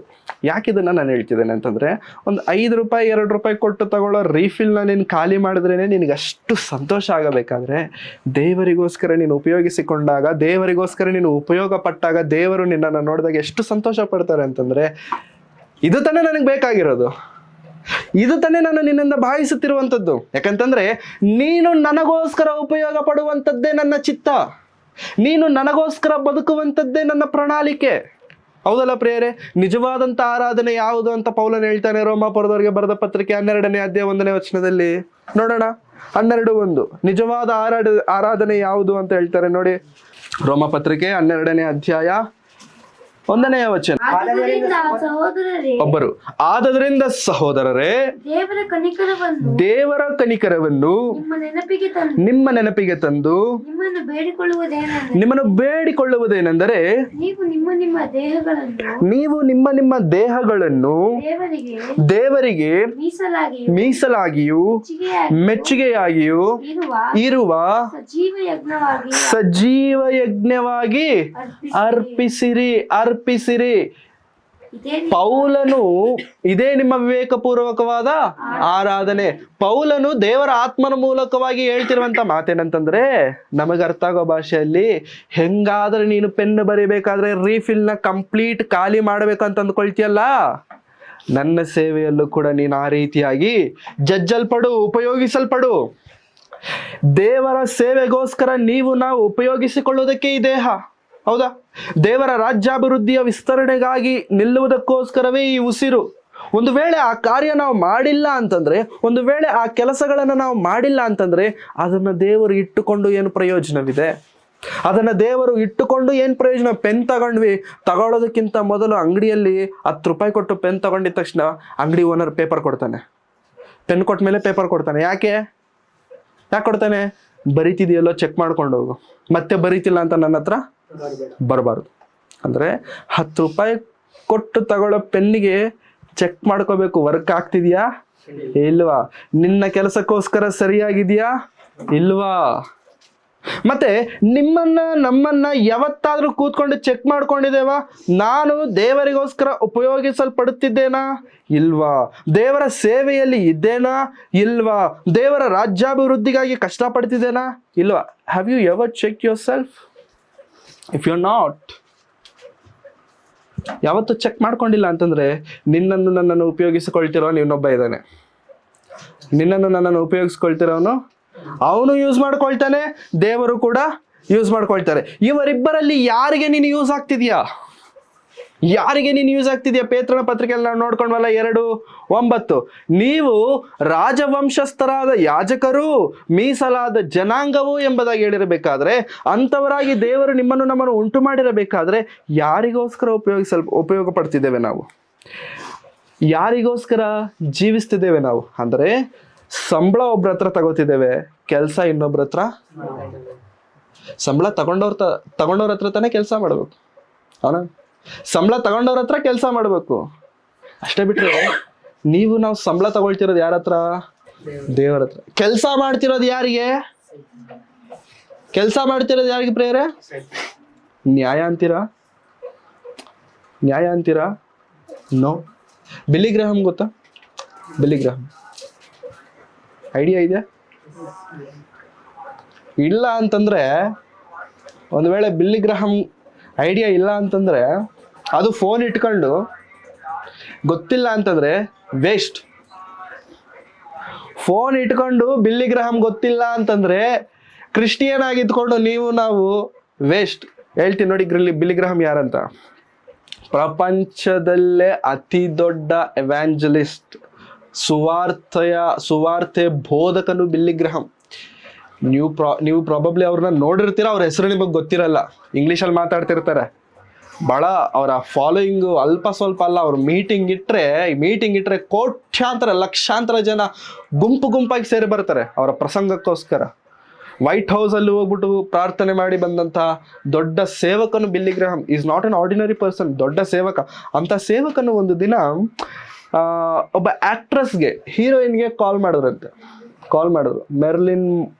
ಮೆರ್ಲಿನ್ ಅಂತೇಳಿ ಅವ್ರ ಹೆಸರು, ಮೆರ್ಲಿನ್ಗೆ ಕಾಲ್ ಮಾಡಿ ಹೇಳಿದ್ರಂತೆ, ದೇವರು ನಿನಗೆ ಕಾಲ್ ಮಾಡಕ್ಕೆ ಹೇಳಿದ್ರು, ನೀನು ದೇವರಿಗೋಸ್ಕರ ಯೂಸ್ ಆಗಬೇಕು, ದೇವರಿಗೋಸ್ಕರ ಬದುಕಬೇಕು, ನಿನ್ನ ಜೀವನವನ್ನು ಹಾಳು ಮಾಡ್ಕೊಳ್ತಿದ್ಯಾ, ದೇವ್ರಿಗೋಸ್ಕರ ಬದುಕಬೇಕಂತ ಅವ್ರಿಗೆ ಹೇಳಿದಾಗ ಆಕೆ ಹೇಳಿದಂಥ ಒಂದೇ ಒಂದು ಮಾತು, ನಾನಿನ್ನೂ ಮುದುಕಿ ಆಗಿಲ್ಲ, ನನಗಿನ್ನೂ ವಯಸ್ಸಾಗಿಲ್ಲ, ವಯಸ್ಸಾದ ಮೇಲೆ ನಾನು ದೇವ್ರಿಗೋಸ್ಕರ ಬರ್ತೇನೆ, ಇವಾಗ ನನಗಿನ್ನೂ ವಯಸ್ಸಾಗಿಲ್ಲ ಅಂತಂದಾಗ ಅವಾಗ ಕೇಳಿದ್ರಂತೆ ಬಿಲ್ಲಿಗ್ರಾಮ್, ಐಸ್ ಕ್ರೀಮ್ ಎಲ್ಲ ಫುಲ್ಲು ನೆಕ್ಬಿಟ್ಟ ಮೇಲೆ ಕಡ್ಡಿ ಕೊಟ್ರೆ ನೀನು ತಿಂತೀಯಾ ಅಂತ. ಐಸು ಎಲ್ಲ ನೆಕ್ಬಿಟ್ಟು ಫುಲ್ ಖಾಲಿ ಮಾಡ್ಬಿಟ್ಟು ಕಡ್ಡಿ ಕೊಟ್ರೆ ನೀನು ಯೂಸ್ ಮಾಡಿ ಚಿಚ್ಚಿ ಮತ್ತೆ ನೀನು ದೇವ್ರಿಗೋಸ್ಕರ ಕೊನೆಯಲ್ಲಿ ಬರ್ತೀನಿ, ವಯಸ್ಸಾದ್ಮೇಲೆ ಬರ್ತೀನಿ ಅಂತಂದ್ರೆ ಅರ್ಥ ಏನು? ಎಲ್ಲ ಆಗೋದ್ಮೇಲೆ ಇನ್ನು ನನ್ನ ಕೈಯಿಂದ ಏನು ಆಗಲ್ಲ ಅಂತಂದ್ಮೇಲೆ ಎಲ್ಲರೂ ನಿನ್ನನ್ನು ನೆಕ್ಕದ ಮೇಲೆ ಕಡ್ಡಿ ತಗೊಬಂದು, ಹಾಗಂದ್ರೆ ಅದು ಕೂಡ ದೇವರಿಗೆ ಬೇಡ. ಆ ಮಾತು ಹೇಳಿದಂಥ ಕೆಲವೇ ದಿನಗಳಿಗೆ ಆಕೆ ಪ್ರಾಣ ಕಳ್ಕೊಂಡು. ಯಾಕೆ ನಾನು ಈ ಉದಾಹರಣೆಯನ್ನು ಕೊಡ್ತಿದ್ದೇನೆ ಅಂತಂದರೆ, ನಿನಗೆ ದೇವರು ಕೊಟ್ಟಂಥ ಬದುಕು ದೇವರಿಗೋಸ್ಕರ ಉಪಯೋಗಿಸಬೇಕೆಂಬುದಾಗಿ ಒಮ್ಮೆ ನಮ್ಮನ್ನು ನಾವು ಪರೀಕ್ಷಿಸಿಕೊಳ್ಳೋಣ. ನಿನ್ನನ್ನು ಯಾರು ಯೂಸ್ ಮಾಡ್ಕೊಳ್ತಿದ್ದಾರೆ? ನಿನ್ನನ್ನು ಯಾರು ಯೂಸ್ ಮಾಡ್ಕೊಳ್ತಿದ್ದಾರೆ ಅಂದರೆ, ನಿನ್ನನ್ನು ಐಸ್ ಕ್ರೀಮ್ ತಗೊಂಡ್ರೆ, ನಾವು ಐಸ್ ಕ್ರೀಮ್ ಕಡ್ಡಿ ಐಸ್ ತಗೊಂಡ್ರೆ ಎಲ್ಲರೂ ಬಂದು ನಮ್ಮನ್ನು ನೆಕ್ತಿದ್ದಾರೆ, ದುಡ್ಡು ಕೊಟ್ಟವ್ರು ಮಾತ್ರ ಯೂಸ್ ಮಾಡ್ತಿಲ್ಲ. ಅರ್ಥ ಆಗ್ತಿದ್ಯಾ? ದುಡ್ಡು ಕೊಟ್ಟು ತಗೊಂಡವ್ರು ಮಾತ್ರ ಅದ್ರ ಟೇಸ್ಟ್ ಮಾಡ್ತಿಲ್ಲ, ಊರವ್ರೆಲ್ಲರೂ ಬಂದು ಅದನ್ನ ನೆಕ್ತಿದ್ದಾರೆ, ಊರವ್ರೆಲ್ಲರೂ ಬಂದು ಅದನ್ನ ಯೂಸ್ ಮಾಡ್ತಿದ್ದಾರೆ. ಅಂದ್ರೆ ಅರ್ಥ ಏನು? ದೇವರಿಗೋಸ್ಕರ ಖರ್ಚು ಮಾಡಿದಂಥ ದೇವರಿಗೋಸ್ಕರ, ಬದುಕನ್ನ ಕೊಟ್ಟಂಥ ದೇವರಿಗೋಸ್ಕರ ನೀನು ನಾನು ಖರ್ಚು ಆಗ್ತಿಲ್ಲ. ಜಾನ್ ವೆಸ್ಲಿ ಎಂಬುದಾಗಿ ಒಬ್ಬ ಸೇವಕರು ಹೇಳ್ತಾರೆ, ರಸ್ಟ್ ಹಿಡಿಯೋದಕ್ಕಿಂತ ಕರಗಿ ಹೋಗೋದು ಒಳ್ಳೇದಲ್ವಾ ಅಂತ. ಅಂದ್ರೆ ಒಂದು ಐರನ್ ರಾಡ್ ಇದೆ ಅನ್ಕೊಳ್ಳಿ, ಆ ರಾಡ್ ಒಂದು ಕಡೆ ಬಿದ್ದು ಅದು ಏನಂತಾರೆ, ತುಕ್ಕಿಡಿಯೋದಕ್ಕಿಂತ ಅದು ಯೂಸ್ ಮಾಡಿ ಮಾಡಿ ಮಾಡಿ ಅರುಗೋಗೋದು ಒಳ್ಳೇದಲ್ವಾ? ಹೌದಾ? ತುಕ್ಕಿಡಿಯೋದಕ್ಕಿಂತ ಯೂಸ್ ಮಾಡಿದ್ರೆ ಒಳ್ಳೇದಲ್ವಾ? ನೀನು ನಾನು ಕೂಡ ಯಾವುದಕ್ಕೂ ಪ್ರಯೋಜನಕರವಾಗದಂತೆ ಒಂದು ಕಡೆ ಬಿದ್ದು ತುಕ್ಕಿಡಿಯೋದಕ್ಕಿಂತ ಯೂಸ್ ಆಗೋದು ಒಳ್ಳೇದಲ್ವಾ? ಯೂಸ್ ಆಗ್ತಿದ್ದೇವ ನಾವು ದೇವರಿಗೋಸ್ಕರ, ಯೂಸ್ ಆಗ್ತಿದ್ದೇವ ನಾವು ದೇವರ ಸೇವೆಗೋಸ್ಕರ, ಆತನ ಕೆಲಸಕ್ಕೋಸ್ಕರ. ಯಾಕಂತಂದ್ರೆ ನಮ್ಮನ್ನು ದೇವರು ಉಂಟು ಮಾಡೋದಕ್ಕೆ ಒಂದು ಉದ್ದೇಶವಿದೆ, ಒಂದು ಕಾರಣವಿದೆ. ಆ ಕಾರಣವು ನಾವು ಅರ್ಥ ಮಾಡ್ಕೊಳ್ಬೇಕು. ಆ ಕಾರಣವನ್ನ ನಾವು ಅರ್ಥ ಮಾಡ್ಕೊಳ್ಬೇಕು. ಯಾಕಂತಂದ್ರೆ ಕಾರಣ ನಮಗೆ ಗೊತ್ತಾಗಿಲ್ಲ ಅಂತಂದ್ರೆ ಯಾಕೆ ಅದನ್ನ ದೇವರು ಕೊಟ್ಟಿದ್ದಾರೆ ಎನ್ನುವುದು ನಮಗೆ ಅರ್ಥ ಆಗುವುದಿಲ್ಲ. ಫ್ರಿಡ್ಜ್ ತಂದ್ಕೊಂಡ್ವಿ ಮನೆಗೆ, ಯಾಕೆ ತಂದ್ಕೊಳ್ತೇವೆ ಫ್ರಿಡ್ಜ್ ಮನೇಲಿ ಯಾಕೆ ತಂದ್ಕೊಳ್ತೀವಿ ಹೇಳಿ? ಲೈಟಿಂಗ್ ಇಡಕ್ಕ, ಐಟಮ್ ಇಡಕ್ಕೆ ಅಂತ. ಐಟಮ್ ಇಡಕ್ಕೆ ಫ್ರಿಡ್ಜೇ ಬೇಕಾ? ಫ್ರಿಡ್ಜ್ ಯಾಕೆ ತಂದ್ಕೊಳ್ತೀವಿ ಹೇಳಿ? ಫ್ರೆಶ್ನೆಸ್ ಹೋಗದೆ ಇರೋದಕ್ಕೆ. ಹೌದಾ? ಏನಾದ್ರು ಅಡಿಗೆ ಮಾಡ್ತೀವಿ, ಒಬ್ಬೊಬ್ಬರಾದ್ರೆ ಅದರಲ್ಲಿ ಇಟ್ಕೊಂಡು ವಾರ ತಿಂತಾರೆ. ಒಂದೇ ಸಲ ಇಷ್ಟು ದೊಡ್ಡ ಡಬರಾಗಿ ಮಾಡ್ಕೋತಾರೆ, ವಾರ ಉದ್ದಕ್ಕೂ 3 ಹೊತ್ತು ಅದೇ ಮತ್ತೆ ಮಾಡೋಕ್ಕೆ ತಲೆನೋವು ಅಂತೇಳಿ. ಮಟನ್ ಮಾಡ್ಕೊಂಡ್ರಾ? ನೀವು ವಾರದಲ್ಲಿ ಯಾವತ್ತಾದ್ರೂ ಹೋಗಿ ಮಟನ್ ಅವ್ರ ಮನೇಲಿ ಇರುತ್ತೆ. ಭಾನುವಾರ ತಿಂದಿದ್ದೆ ಟೇಸ್ಟ್ ಬರ್ತಿದ್ದಲ್ಲ, ಅದು ಭಾನುವಾರದ್ದೇ. ಅದು ಭಾನುವಾರದ್ದು. ಯಾಕೆಂತಂದ್ರೆ ಮನೇಲಿ ಏನೈತೆ? ಫ್ರಿಡ್ಜ್ ಐತೆ. ಫ್ರಿಡ್ಜ್ ಇರೋದಕ್ಕೆ ಏನ್ ಮಾಡ್ತಿದ್ದೇನೆ, ಬಂದಿದ್ದು ತಂದಿದ್ದು ಹಾಳಾಗಿರೋದು ಕೊಳ್ದೋಗಿರೋದು ಎಲ್ಲ ತಗೊಂಬಂದು ಅದ್ರಲ್ಲಿ ಬಿಸಾಕ್ಬಿಡ್ತೇನೆ, ಅದು ಫ್ರೆಶ್ ಮಾಡ್ಬಿಡುತ್ತೆ. ಅದಕ್ಕೆ ತಾನೇ ಫ್ರಿಡ್ಜ್ ತಂದ್ಕೊಳ್ಳೋದು ನಾವು. ಈಗ ಫ್ರಿಡ್ಜಲ್ಲಿ ಏನಿಡಬೇಕೋ ಅದನ್ನೇ ಇಡಬೇಕು. ಹೌದಾ? ಫ್ರಿಡ್ಜಲ್ಲಿ ಏನಿಡಬೇಕೋ ಅದನ್ನೇ ಇಡಬೇಕು. ಇವಾಗ ಹಾಲು, ಟೀ ಪೌಡ್ರು, ಸಕ್ಕರೆ ಎಲ್ಲ ಹಾಕಿದ್ಮೇಲೆ ಇದನ್ನು ತಗೊಂಡೋಗ್ಬಿಟ್ಟು ಎಲ್ಲಿಡಬೇಕು? ತಗೊಂಡೋಗ್ಬಿಟ್ಟು ಫ್ರಿಡ್ಜಲ್ಲಿ ಇಟ್ಟರೆ ಬಿಸಿ ಆಗುತ್ತಾ? ಏನಾಗುತ್ತೆ? ನೀನು ಏನು ಅಂದ್ಕೊಳ್ತಿದ್ಯೋ ಆಗ್ಬೇಕಂತ ಅದು ಆಗಲ್ಲ ಅಲ್ಲಿ. ಯಾಕಂತಂದ್ರೆ ಫ್ರಿಡ್ಜನ್ನು ಯಾಕೆ ತಂದಿದ್ದಾರೋ ಆ ಕೆಲಸ ನಿನಗೆ ಗೊತ್ತಾಗಿಲ್ಲ. ಹೌದಾ? ಹಾಲು ಹಾಕಿದ್ಯಾ, ವೆರಿ ಗುಡ್. ಸಕ್ಕರೆ ಹಾಕಿದ್ಯಾ, ವೆರಿ ಗುಡ್. ಟೀ ಪೌಡರ್ ಎಲ್ಲ ಹಾಕಿದ್ಯಾ, ವೆರಿ ಗುಡ್. ತಗೊಂಡೋಗ್ಬಿಟ್ಟು ಲಾಸ್ಟಲ್ಲಿ ಮಾಡ್ಬೇಕಾರಂತ ಲಾಸ್ಟ್ ಸ್ಟೆಪ್ ಕರೆಕ್ಟಾಗಿ ಮಾಡಿಲ್ಲ ನೀನು. ಏನದು? ಸ್ಟವ್ ಮೇಲೆ ಇಡೋದನ್ನ ಬಿಟ್ಟು. ಅಂದ್ರೆ ನಿನಗೇನು ಗೊತ್ತಿಲ್ಲ? ಫ್ರಿಡ್ಜ್ ಯೂಸ್ ಮಾಡೋದು ಹಂಗಂದ್ರೆ ಫ್ರಿಡ್ಜ್ ತಂದಿದ್ದು 20,000, ಡಬಲ್ ಡೋರು ಎಲ್ಲ ವೇಸ್ಟ್. ಅಂದ್ರೆ ನಿನ್ನ ಮನೆಗೆ ಬಂದಂತ ಐಟಮ್ನ ನೀನು ಯೂಸ್ ಮಾಡ್ಕೊಳ್ಳೋದೇ ನಿನಗೆ ಗೊತ್ತಿಲ್ಲ ಅಂತಂದ ಮೇಲೆ ನಿನ್ನ ಮನೆಯಲ್ಲಿ ಎಷ್ಟಿದ್ದರೂ ಕೂಡ ಐಟಮು ವೇಸ್ಟ್. ದೇವರು ಕೂಡ ನಿನ್ನ ಮೇಲೆ ಇಟ್ಟುಕೊಂಡಿರುವಂತ ಪ್ರಣಾಳಿಕೆ ನಿನಗೆ ಗೊತ್ತಾಗಿಲ್ಲ ಅಂತಂದ್ರೆ ನೀನು ನಾನು ಕೂಡ ಎಷ್ಟೇ ಬದುಕಿದರು ವೇಸ್ಟ್. ಅಂದ್ರೆ ಅರ್ಥ ಏನು ಗೊತ್ತಾ, ಎಲ್ಲ ಕರೆಕ್ಟಾಗಿ ಮಾಡ್ತೀವಿ, ಲಾಸ್ಟ್ ಸ್ಟೆಪ್ ಕರೆಕ್ಟಾಗಿ ಮಾಡಲ್ಲ. ಎಲ್ಲ ಕರೆಕ್ಟಾಗಿ ಮಾಡ್ತೀವಿ, ಲಾಸ್ಟ್ ಸ್ಟೆಪ್ ಅನ್ನೋದು ಇರುತ್ತೆ ನೋಡಿ, ಅದನ್ನ ನಾವು ಕರೆಕ್ಟ್ ಅಲ್ಲಿ ನಾವು ಫೇಲ್ ಆಗ್ಬಿಡ್ತೇವೆ.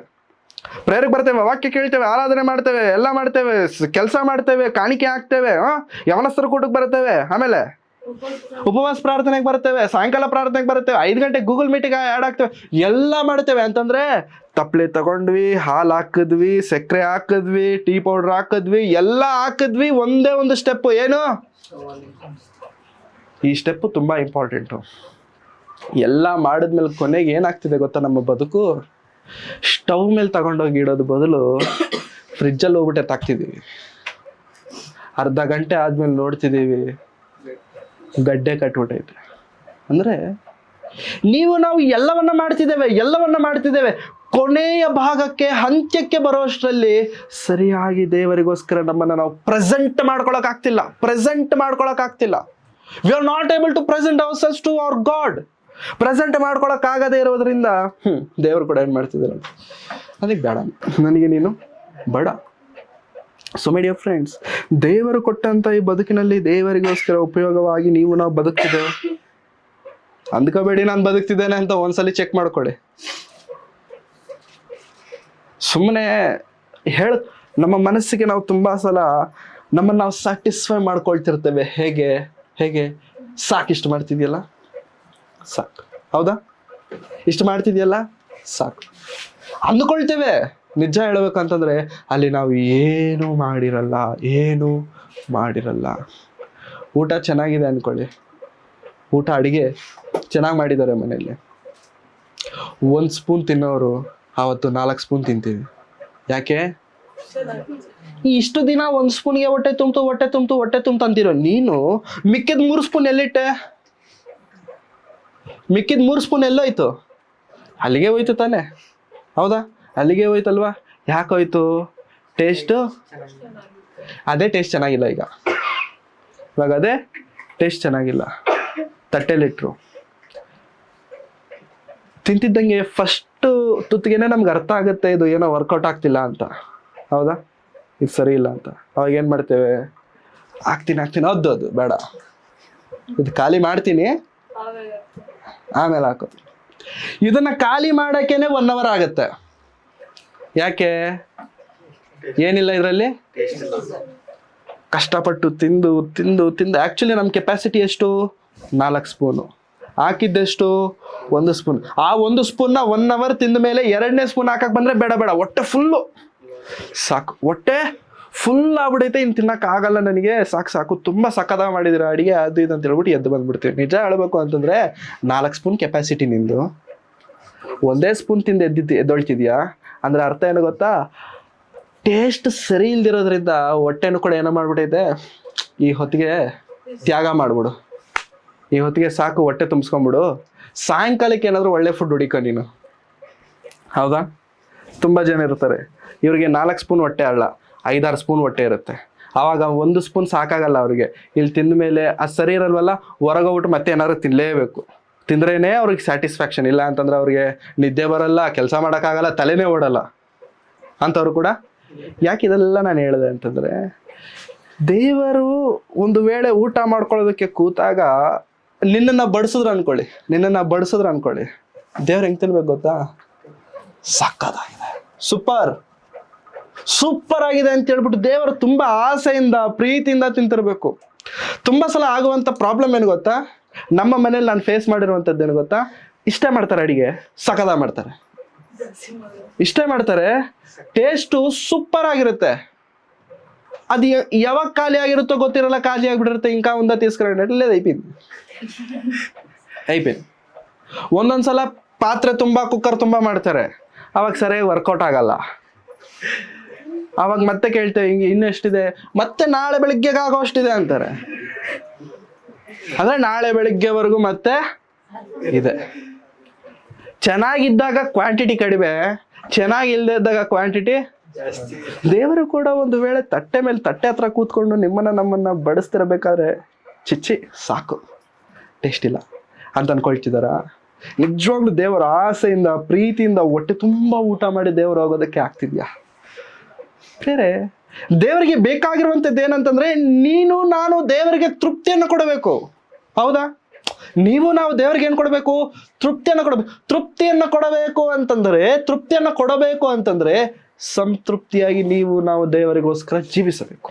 ಬದುಕದೇ ಇದ್ದಾಗ ದೇವರು ಕೂಡ ಇಷ್ಟಪಡಲ್ಲ ಪ್ರೇರಣೆ ಬದುಕುಗಳನ್ನ, ಇಷ್ಟಪಡಲ್ಲ ನಮ್ಮ ಜೀವನಗಳನ್ನ.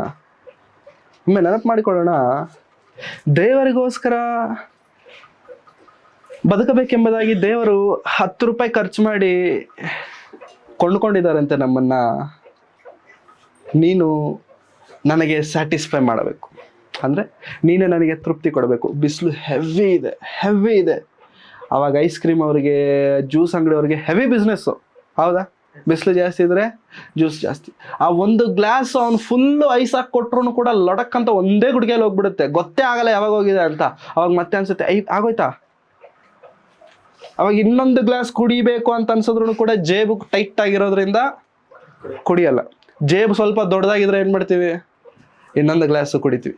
ಯಾಕೆಂದರೆ ಬಿಸಿಲಿರೋದ್ರಿಂದ ನೀರು ಹೋಗುತ್ತೆ, ಬಿಸಿಲಿರೋದ್ರಿಂದ ಜ್ಯೂಸ್ ಹೋಗುತ್ತೆ, ಬಿಸಿಲಿರೋದ್ರಿಂದ ಐಸ್ ಕ್ರೀಮ್ ಸೇಲ್ ಆಗುತ್ತೆ. ಪಾಪವಿರೋದ್ರಿಂದ ಪರಿಶುದ್ಧತೆ ಬೇಕು. ಪಾಪವಿಲ್ಲದೆ ಇದ್ದರೆ ಪರಿಶುದ್ಧತೆ ಅವಶ್ಯಕತೆ ಇಲ್ಲ. ಇವಾಗ ಭೂಮಿಯ ಮೇಲೆ ಪ್ರಪಂಚದಲ್ಲಿ ಪಾಪವಿರುವುದರಿಂದ ಪರಿಶುದ್ಧತೆ ಯಾರಾಗಿರಬೇಕು, ಪರಿಶುದ್ಧತೆ ಯಾರಲ್ಲಿರಬೇಕು ಅಂತಂದ್ರೆ ಸತ್ಯವೇದವನ್ನ ಹಿಡಿದು ದೇವರ ವಾಕ್ಯವನ್ನ ಧ್ಯಾನಿಸುತ್ತಿರುವಂತ ನಿನ್ನಲ್ಲಿ ನನ್ನಲ್ಲಿ ಪರಿಶುದ್ಧತೆ ಇರಬೇಕು, ಹೊರಗಿನವರಲ್ಲ. ಅರ್ಥ ಆಗ್ತಿದ್ಯಾ? ಹೊರಗಿನವರಲ್ಲಿ ಪರಿಶುದ್ಧತೆ ಇರಬೇಕಾಗಿರುವಂತ ಅವಶ್ಯಕತೆ ದೇವರಿಗೆ ಇಲ್ಲ. ನೀನು ನಾನು ಕರೆಕ್ಟ್ ಆಗಿದ್ರೆ ಸಾಕು. ಕರೆಕ್ಟಾಗಿ ಇರಬೇಕು ಅಂತಂದ್ರೆ ಯಾರ ಜೊತೆ ಸಹವಾಸ ಮಾಡಬೇಕು? ಕರೆಕ್ಟಾಗಿರೋರ ಜೊತೆ ಸಹವಾಸ ಮಾಡಬೇಕು. ಅರ್ಥ ಆಗ್ತಿದ್ಯಾ? ಕರೆಕ್ಟಾಗಿರಬೇಕು ಅಂದ್ರೆ ಕರೆಕ್ಟಾಗಿರೋರ ಜೊತೆಗೆ, ಆವಾಗ ದೇವ್ರ ಜೊತೆ ಸಹವಾಸದಲ್ಲಿ ಇರೋದಕ್ಕೆ ಸಾಧ್ಯ ಆಗುತ್ತೆ. ಅರ್ಥ ಆಗ್ತಿದ್ಯಾ? ಅಂದ್ರೆ ಮಲೇಷ್ಯಾಗ ಹೋಗ್ಬೇಕು ಅಂತಂದ್ರೆ ಎಲ್ಲಿರ್ಬೇಕು ನಾವು? ಮಲೇಷ್ಯಾಗ ಹೋಗೋ ಫ್ಲೈಟಲ್ಲಿ ಇರಬೇಕು. ಅರ್ಥ ಆಗ್ತಿದ್ಯಾ? ಬೆಂಗಳೂರಲ್ಲೇ ಇದ್ಕೊಂಡು ಮಲೇಷ್ಯಾಗ ಹೋಗ್ಬೇಕಂದ್ರೆ ಆಗಲ್ಲ. ಅರ್ಥ ಆಗ್ತಿದ್ಯಾ? ಫ್ಲೈಟ್ ಹತ್ತಬೇಕು. ನೀವು ಹೆಂಗಿದೀವಿ ಗೊತ್ತಾ? ಏರ್ಪೋರ್ಟ್ವರೆಗೂ ಹೋಗಿದ್ದೇವೆ. ಏರ್ಪೋರ್ಟಲ್ಲಿ ಕೂತ್ಕೊಂಡು ಮಲೇಷ್ಯಾಗ ಹೋಗ್ಬೇಕು, ಪರಲೋಕಕ್ಕೆ ಹೋಗ್ಬೇಕು, ದೇವರೇ ನಿನ್ನ ಬಳಿಗೆ ನಾನು ಬರಬೇಕು ಅಂತ ಹೇಳ್ಬಿಟ್ಟು ಮೊನಕಾಲ ಹಾಕಿ ಆರಾಧನೆ ಮಾಡ್ತಿದ್ದೇವೆ. ಹತ್ತುತ್ತಿಲ್ಲ, ಫ್ಲೈಟ್ ಹತ್ತುತ್ತಿಲ್ಲ. ಅದು ಒಂದು ಕೆಲಸ ನಾವು ಯಾಕೆ ಮಾಡ್ತಿಲ್ಲ ಅನ್ನೋದು ಅರ್ಥ ಆಗ್ತಿಲ್ಲ. ಆ ಒಂದು ಸ್ಟೆಪ್ ನಾವು ತುಂಬಾ ಸಲ ದೊಡ್ಡವರೇ ಆಗಿರಬಹುದು, ಚಿಕ್ಕವರೇ ಆಗಿರಬಹುದು, ಎಲ್ಲರೂ ಕೂಡ ಬಿದ್ದು ಹೋಗುತ್ತಿರುವಂಥದ್ದು. Only one step is last and final step. ಎಲ್ಲ ಮಾಡ್ತೇವೆ. ಕೊನೆಯದಾಗ ಆಗುವಂಥ ಆ ಒಂದು ಕೆಲಸದಲ್ಲಿ ಮಾತ್ರ ನೀವು ಬಿದ್ದೋಗ್ತಿದ್ದೇವೆ. ಯಾಕೆಂತಂದ್ರೆ ನಮ್ಮನ್ನು ದೇವರು ಏನೆಂದು ಪ್ರಬೋಧಿಸ್ತಿದ್ದಾರೆ? ರಾಜವಂಶಸ್ಥರು ನೀವು ದಾಸರಲ್ಲ. ಇವತ್ತು ನಾವು ಯಾರಿಗೆ ದಾಸರಾಗಿದ್ದೇವೆ? ಇವತ್ತು ನಾವು ಯಾರಿಗೆ ದಾಸರಾಗಿ ಬದುಕ್ತಿದ್ದೇವೆ? ಪ್ರೇರೆ, ನಾವು ದಾಸರಾಗಿದ್ದಾಗ ನಾವು ಏನು ಮಾಡೋಕ್ಕಾಗಲ್ಲ. ನೆನಪಿಟ್ಕೊಳ್ಳಿ, ಒಳ್ಳೆ ವಿಷಯ ಹೇಳ್ತೇನೆ. ನಾವು ದಾಸರಾಗಿರಬೇಕಾದ್ರೆ ನಾವು ಏನು ಮಾಡ್ಲಿಕ್ಕಾಗಲ್ಲ. ಯಾಕೆಂತಂದ್ರೆ ನೀವು ಆಲ್ರೆಡಿ ಏನಾಗಿದ್ದೀರಾ? ದಾಸರಾಗಿದ್ದೀರಾ. ಮತ್ತೆ ದಾಸರಾದಂಥ ನಿಮ್ಮ ಜೀವನದಲ್ಲಿ ಅದ್ಭುತಗಳು ನಡೀಬೇಕಂತಂದ್ರೆ ನೀವು ಖಂಡಿತ ಮಾಡಲಿಕ್ಕೆ ಆಗಲ್ಲ. ಯಾರು ಮಾಡಬೇಕು? ದೇವರು ಮಾಡಬೇಕು. ಉದಾಹರಣೆ ಕೊಡ್ತೇನೆ. ಇಸ್ರಾಯೇಲ್ಯರು ಐಗುಪ್ತ ದೇಶದಲ್ಲಿ 400 ವರ್ಷ ಏನಂದ್ರು ದಾಸತ್ವದಲ್ಲಿ. ಇಸ್ರಾಯೇಲ್ಯರು ಐಗುಪ್ತ ದೇಶದಲ್ಲಿ 400 ವರ್ಷ ದಾಸತ್ವದಲ್ಲಿದ್ದರು. ಇದ್ದ ನಂತರ ಮೋಶೆ 10 ಅದ್ಭುತ ಕಾರ್ಯಗಳನ್ನು ಮಾಡಿದ, ಐಗುಪ್ತ ದೇಶದಿಂದ ಹೊರತಂದ. ಓಡ್ ಬರ್ತಿರ್ಬೇಕಾದ್ರೆ ಮಧ್ಯದಲ್ಲಿ ಮುಂದೆ ಏನ್ ಬಂತು? ಕೆಂಪು ಸಮುದ್ರ ಬಂತು. ಹೋಗ್ಲಿ, ಹಿಂದೆ ಓಡೋಗೋಣ ಅಂತಂದ್ರೆ ಹಿಂದೆ ಏನಿದ್ದಾರೆ? ಸೈನ್ಯ ಇದ್ದಾರೆ. ಇವಾಗ ಏನ್ ಮಾಡ್ಬೇಕು? ಅವ್ರ ಕೈಯಲ್ಲಿ ಏನಾದ್ರು ಮಾಡಕ್ಕಿದ್ಯಾ? ಏನಾದ್ರೂ ಇದೆಯಾ? ಏನೂ ಇಲ್ಲ. ಯಾಕೆಂತಂದ್ರೆ ಇವ್ರು ಆಲ್ರೆಡಿ ಏನಾಗಿದ್ರು ಇಷ್ಟು ಕಾಲ? ದಾಸರಾಗಿದ್ದರಿಂದ ಇವ್ರು ಏನು ಮಾಡ್ಲಕ್ಕಾಗಲ್ಲ. ಅವಾಗ ಇವ್ರು ಏನ್ ಮಾಡಿದ್ರು ಗೊತ್ತಾ? ಎಲ್ಲರೂ ತಲೆ ಎತ್ಬಿಟ್ಟು ದೇವ್ರೇ ಅಂತ ಕಿರ್ಚಾಡಿದ್ರು. ಮುಂದೆ ಇದ್ದಂತೆ ಕೆಂಪು ಸಮುದ್ರ 2 ಭಾಗಗಳಾಯ್ತು. ನನ್ನ ಬದುಕಿನಲ್ಲೂ ಕೂಡ ನೀನು ನಾನು ಏನು ಮಾಡ್ಲಿಕ್ಕಾಗಲ್ಲ. ಯಾಕಂತಂದ್ರೆ ನಾವು ರಾಜರಾಗಿರಬೇಕೆಂಬುದಾಗಿ ದೇವರು ಕರೆದಿದ್ರೆ ದಾಸರಾಗಿ ಸೇವಕರಾಗಿ ಸೈತಾನನಿಗೆ ಅಧೀನರಾಗ್ಬಿಟ್ಟಿದ್ದೇವೆ. ಅವಾಗ ನಾವು ನೋಡಬೇಕಾಗಿರುವಂಥದ್ದು ದೇವರನ್ನ, ಕೇಳಬೇಕಾಗಿರುವಂಥದ್ದು ದೇವರನ್ನ. ಆಗ ದೇವರು ನಿನಗಾಗದಂಥ ಕಾರ್ಯಗಳನ್ನ ದೇವರು ಅದ್ಭುತವಾಗಿ ಮಾರ್ಗವನ್ನ ಸರಾಗ ಮಾಡ್ತಾರೆ. ಅರಣ್ಯಕ್ಕೆ ಬಂದ್ರು, ಕುಡಿಯಕ್ಕೆ ನೀರಿಲ್ಲ, ಏನ್ ಮಾಡ್ಬೇಕು ಸ್ವಾಮಿ ಅಂತ ದೇವರನ್ನ ಕೇಳ್ತಿದ್ದಾರೆ. ಅವಾಗ ದೇವರು ನನಗೆ ಗೊತ್ತಿಲ್ಲ, ನಿಮ್ದೇನೋ ನೀವು ನೋಡ್ಕೊಳ್ರ ಏನಂದ್ರು, ಬಂಡೆಯಿಂದ ನೀರನ್ನ ಹಸಿವಾಗ್ತಿದೆ, ಏನ್ ಮಾಡೋದು? ಪರಲೋಕದಲ್ಲಿ ದೇವದೂತರು ಭುಜಿಸುವಂತ ಮನ್ನವನ್ನ ದೇವರು ಆಕಾಶದಿಂದ ಸುರಿಸಿದರು. ದೇವರೇ, ಪ್ರತಿದಿನ ಮನ್ನಾನೇನಾ? ಪ್ರತಿದಿನ ಒಂದೇ ಫುಡ್ಡ? ಬೋರ್ ಆಗ್ಬಿಟ್ಟಿದೆ, ನಮ್ಗೇನ್ ಬೇಕು? ನಾನ್ ವೆಜ್ ಬೇಕು. ನಿಮಗೆ ಇದು ಕೊಡೋದೇ ಜಾಸ್ತಿ, ಓವರ್ ಆಕ್ಟಿಂಗ್ ಮಾಡಬೇಡ ಆಕಾಶದಿಂದ ಅವ್ರಿಗೆ ಬೇಕಾದಂತ ನಾನ್ ವೆಜ್ ಕೂಡ ದೇವರು. ಅಂದ್ರೆ ನೀನು ನಾನು ಮಾಡ್ಲಿಕ್ಕಾಗದಂತ ಕಾರ್ಯವನ್ನ ದೇವರನ್ನು ನೋಡಿದ್ರೆ ದೇವರು ಮಾಡ್ತಾರೆ. ನೀನು ನಾನು ನಿನ್ನಿಂದ ಅಸಾಧ್ಯವಾದಂತ ಕಾರ್ಯಗಳನ್ನ ದೇವರೇ ನೀನು ಮಾಡಬೇಕು ಅಂತ ದೇವರನ್ನ ಕೇಳಿದ್ರೆ ದೇವರು ಖಂಡಿತ ಮಾಡ್ತಾರೆ. ಯಾಕೆ ಮಾಡಲ್ಲ? ಆದ್ರೆ ನಾವು ಏನ್ ಮಾಡ್ಬೇಕು? ದೇವರನ್ನ ಕೇಳಬೇಕು. ಅದೇ ನಾವು ಫಸ್ಟ್ ಮಾತಾಡ್ಕೊಂಡ್ವಲ್ಲ, ದೇವರನ್ನ ಕರೆಯೋವರೆಗೂ ದೇವರು ನಮ್ಮ ಬದುಕಲ್ಲಿ, ದೇವರನ್ನ ಕೇಳೋವರೆಗೂ ದೇವರು ನಮ್ಮ ಜೀವನದಲ್ಲಿ ಕಾರ್ಯವನ್ನ ಮಾಡಲ್ಲ. ಮಾಡಬೇಕನ್ನೋ ಆಸೆ ನಿನಗಿದ್ದರೂ, ದೇವರಿಗೆ ನಿನ್ನ ಹೃದಯ ಗೊತ್ತಿದ್ದರೂ, ನೀನು ಬಾಯಿ ತೆರೆದು ಕೇಳೋವರೆಗೂ ದೇವರು, ತೆಲುಗಲ್ಲಿ ಹೇಳ್ತಾರೆ, ಅಡಗಂದೆ ಅಮ್ಮಾಯಿನ ತಿಳಿದ ಗೊತ್ತಿಲ್ವಾ ಅಮ್ಮನಿಗೆ ಗೊತ್ತಿಲ್ವಾ ಊಟ ಹಾಕ್ಬೇಕಂತ? ಮತ್ ಯಾಕೆ? ನಿನಗೆ ಹಸುವಾದ್ರೆ ನೀನು ಕೇಳ್ತೀಯ, ಅದ್ ದೇವ್ರಿಗೆ ಗೊತ್ತು. ನಿನಗೆ ಹಸುವಾದ್ರೆ ನೀನು ಅದು ಅಮ್ಮನಿಗೆ ಗೊತ್ತು. ಪ್ರೇರೆ, ದೇವರಿಗೂ ಕೂಡ ನನ್ನ ಹೃದಯ ಗೊತ್ತಿದ್ದರೂ ದೇವರು ತಾನಾಗೆ ಬಂದು ಯಾವ ಕೆಲಸವನ್ನು ಮಾಡಲ್ಲ. You have to ask him, you have to call him, you have to request him. ಯಾಕಂತಂದ್ರೆ ಪರಿಶುದ್ಧರಲ್ಲ ನಾವೆಷ್ಟು ಪರಿಶುದ್ಧರೋ ನಾವೆಷ್ಟು ಪರಿಶುದ್ಧರೋ ನಮಗೆ ಯಾರೋ ಬಂದು ಹೇಳಬೇಕಾದಂತ, ಯಾರೋ ಬಂದು ತಿಳಿಸಬೇಕಾದಂತ ಅವಶ್ಯಕತೆ ನಮಗೆ ಎಷ್ಟು ಮಾತ್ರವೂ ಇಲ್ಲ.